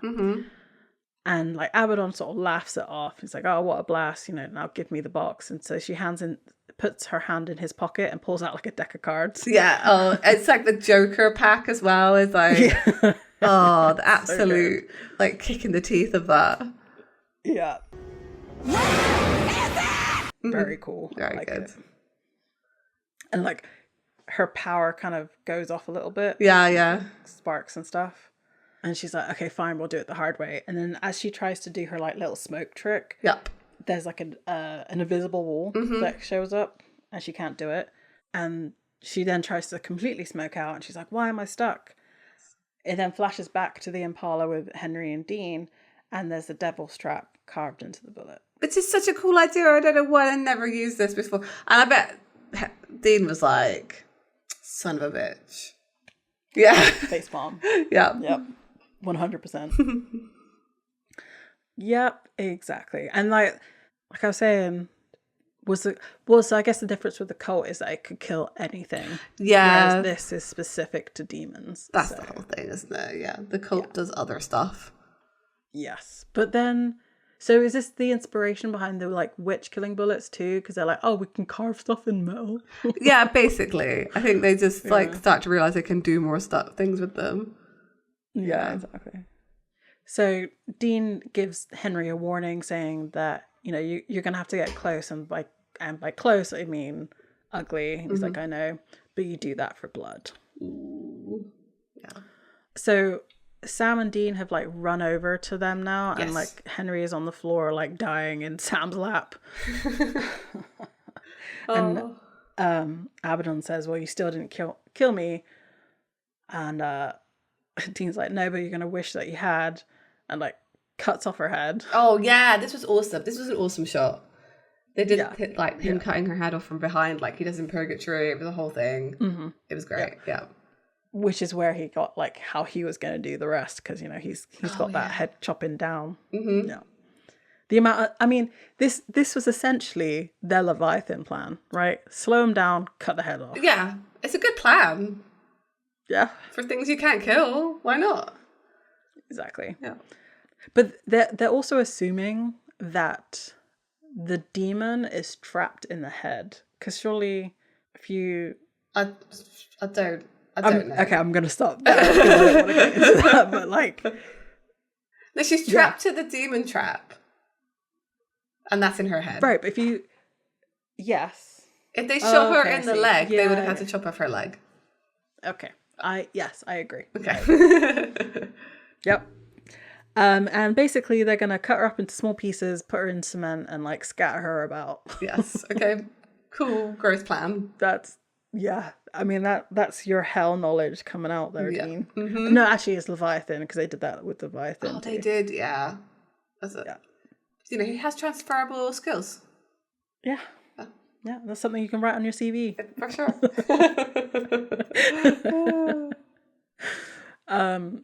Henry celebrates, says, we did it. And Dean says, no, you did it. For a bookworm, that wasn't bad, Henry. Mm-hmm. At this point, there's like blood coming out of his mouth. It was stained his teeth. He's dying. And he says, definitely. He says, I'm sorry I judged you two so harshly for being hunters. I should have known better. You're also Winchesters. As long as we're alive, there's always hope. Aww. I wish that this was more of a theme. Yeah, same. In Supernatural, because that is actually a really nice thing to like carry with you. Yeah. That like, as long as we're alive, there's always hope. This is it, isn't it? That's kind of like a really good thing to just internalize. Like things can't get better if you're not around. Like exactly. Yep. And I guess it maybe kind of stuck, but not, well, no. Maybe for Sam more than Dean, because I do feel like Sam sort of stops somewhat with the near-death self-sacrificing. Yeah. So he's like, look, Dean, you can do the reckless behavior, but one of us needs to stay around, and I guess it's going to be me. Yeah. Because like I said, I think I've said this before, it's always Dean that goes to the other dimension first. It is, he's the, like, I don't know what to call it. The front man. Yeah. So Henry continues saying, I didn't know my son as a man, but having met you two, and he like takes both of their hands. It's actually quite a sweet moment. I know I would have been proud of him. And then Henry dies and the theme plays and it's all just like, oh my God. Oh, why are you yeah. doing this? It's very emotional. It is. Yeah. A lot. It's a lot. Poor Henry. Yeah. Poor Henry. He's like younger than them, it looks like, as well, you know? He probably is too. And I was just like, oh, another grandfather bites the dust in their arms. Oh, yeah. Why is that a theme? Okay. They meet him once and then kaput. That's... How many times? So Dean has seen his grandfathers die 3 times because Samuel died when he was possessed by Azazel. Yeah. Then Samuel dies in the Abandon All Hope, not Abandon All Hope, but the warehouse with everybody else with the slug thing, the Worm of Khan. And now Henry. Like a triple patriarchal death. Like, wow. It can be only them. They're the only 2 allowed in the family anymore. That every time they come in contact with another family member, it's like, no, the universe can't accept another one. We would have to go. I'm sorry. It messes with destiny. Exactly. Too much. Too much Winchester power.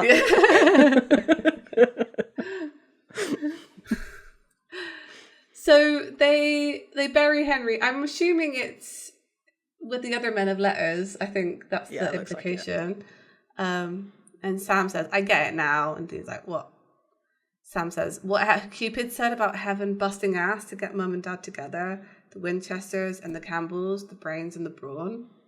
I kind of didn't get why he said this here.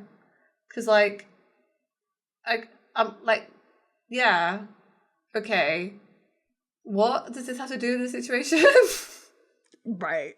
I think they were trying to tie back to the, like, elite hunter thing, but, like, it wasn't quite there. Because, like, it doesn't make sense either, because they lost all of the brains. I mean, they're smart people, but, like, they lost all of the lore of the Men of Letters. Right. Like, it didn't help them with the apocalypse. No. Being a man of letter. No. Being a man of letters.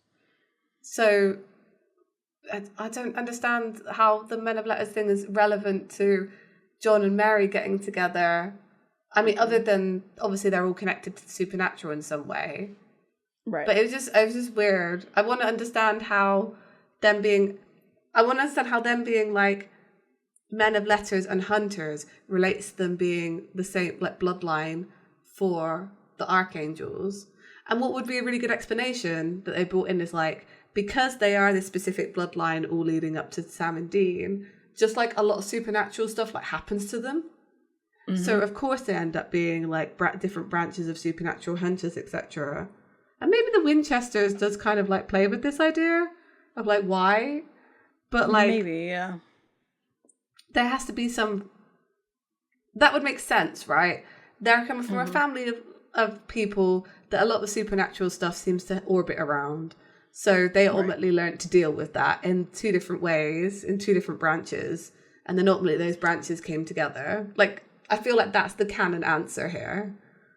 Yeah. So as you were talking, also, I was thinking of like how secret societies are around, well, usually portrayed in shows as a way to like upkeep a status quo or like make sure destiny happens. So was the Men of Letters like it's not the case in the show, I don't think you know, take this as you will, but like I can imagine that the Men of Letters came to be to make sure that the Winchesters are Men of Letters and the Campbells are hunters, so that like they have to go through all of this to become, so like heaven created both. Oh, like they had their own kind of prophecy situation that they knew the apocalypse was going to happen, so they had to have this kind specific of like bloodline. Yeah, that would be really interesting to know, right? That they're not just like supernatural agents, you know, who are protecting people, but actually their secret purpose is getting Sam and Dean to be born so they can stop the apocalypse that they have prophesized. Like, that would be interesting. I don't know if that's necessarily ever, like, said out loud. I don't think so. Because when That would have been interesting. the British men of letters should know about them then, you know? Right. But I don't think they do. But I think that's cool. I think that's interesting. And it would have been, yeah, anyway. So Dean says to that, I'm glad you see it. All I see in our family tree is a whole lot of dead. which is like, yeah, I kind of agree with him here. Like, clearly, like, pruning of the tree after it. Right. He takes a photograph out of his pocket and he says, I found this in Henry's wallet. He hands it to Sam, and it's the picture of Henry and John with the baseball bat. And Sam says, Dad looks happy. And Dean's like, kind of makes you wish you knew the truth, huh? Like, he knew the truth. So I was like, Lebanon. Lebanon, yeah. I mean, all those years thinking his old man ditched when the poor son of a bitch really came here and saved our bacon. Freaking time travel, man. Right. Yeah, which sums up the episode, I feel. Mm-hmm. And Sam says, do you think it would have made a difference? And Dean's like, what? And Sam says, if he'd had his own father around. I mean, 100%. Yeah. Because his dad was a man of letters. So if his wife had been murdered by a demon, he'd be like, hey, a demon murdered my wife. And he would have been like, cool, this is how we're going to track this demon down and deal with it. So you don't have to spend 10 years on the road doing it. So the thing is, the whole Mary making a deal situation would have never have happened because John would have known about the supernatural as well as she did. So there would have been no way for John to be killed by a possessed Samuel. So the deal would never have gone through. Yeah. And I guess Sam means this, but on the other hand, he means, would John have just been a nicer guy? Yeah, right. You know? Like, would he respected us? Yeah. Because that's how... Would he have respected my need to learn? Yeah. Because letters meant books. Yeah. I mean, Sam would have... I think this is Sam's realization. Sam would have absolutely thrived as a man of letters. And he's like, that his legacy was stolen from him in that respect. Mm-hmm. Because he would have loved it. He would have been great at it. He would have been top level, whatever the levels were. You know? Mm-hmm. Which makes it even worse that he leaves the bunker at the end of the series. This is what I mean. Like, I don't understand it at all. Haunted by memories. Exactly. It's just, it doesn't make sense to me. All that information, all that knowledge, and it's not like all the supernatural stuff has gone. No. And you're just abandoning it. I don't get it at all. Unless he's got Jack on speed dial. I was like, hey, but they don't use them like that. I know. I don't understand the ending. I don't understand it still. No. So Dean is like, you know, would it make a difference in how he raised us? Like, Sammy, he did the best he could. And Sam's like, okay, fine. Like, I know that. I do. They all did. You know, all the men, Samuel Campbell, Henry Winchester, John Winchester. He's like, they all did their best. And he's like, they all died. So Sam takes the box key thing out of his pocket and Dean asks, what are the chances that place is still standing? Sam says, that's a chance we have to take. I guess that means we're legacies, right? We hear the like musical as time goes by, little music box as it zooms out of them, and we end the episode.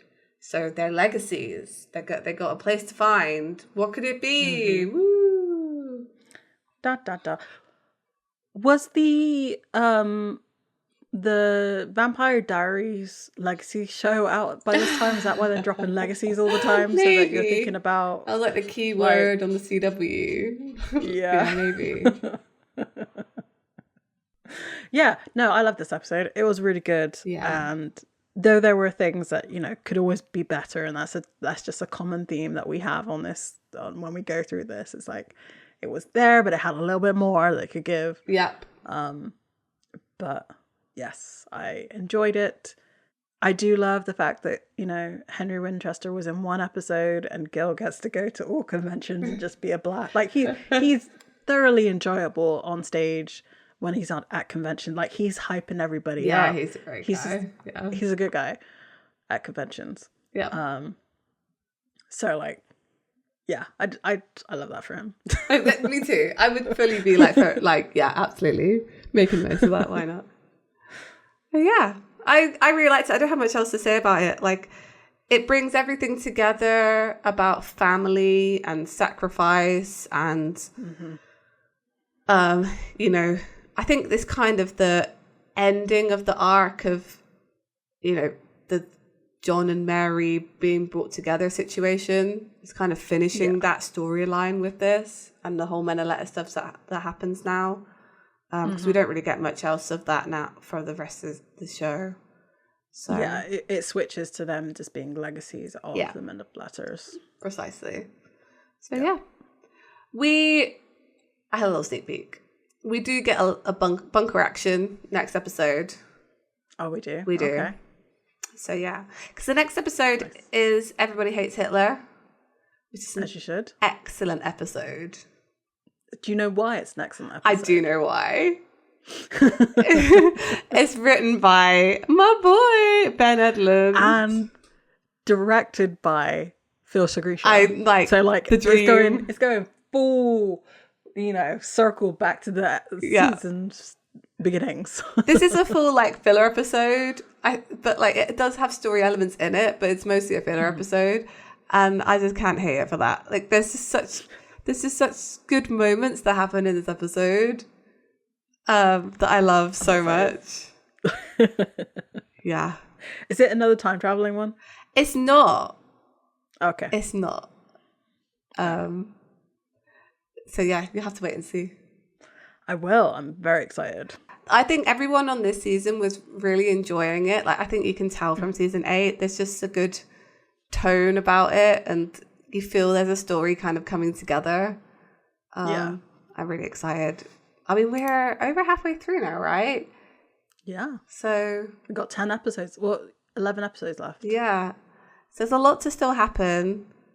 I'll say the next episode is fairly straightforward, I guess. It's like a kind of Monster of the Week episode, sort of. But yeah, and then from then on out, we're pretty much mostly into story, but not always. as is the supernatural way, and that's fine, because you know, we've had only one stinker so far, of a filler episode. Yeah, I think so.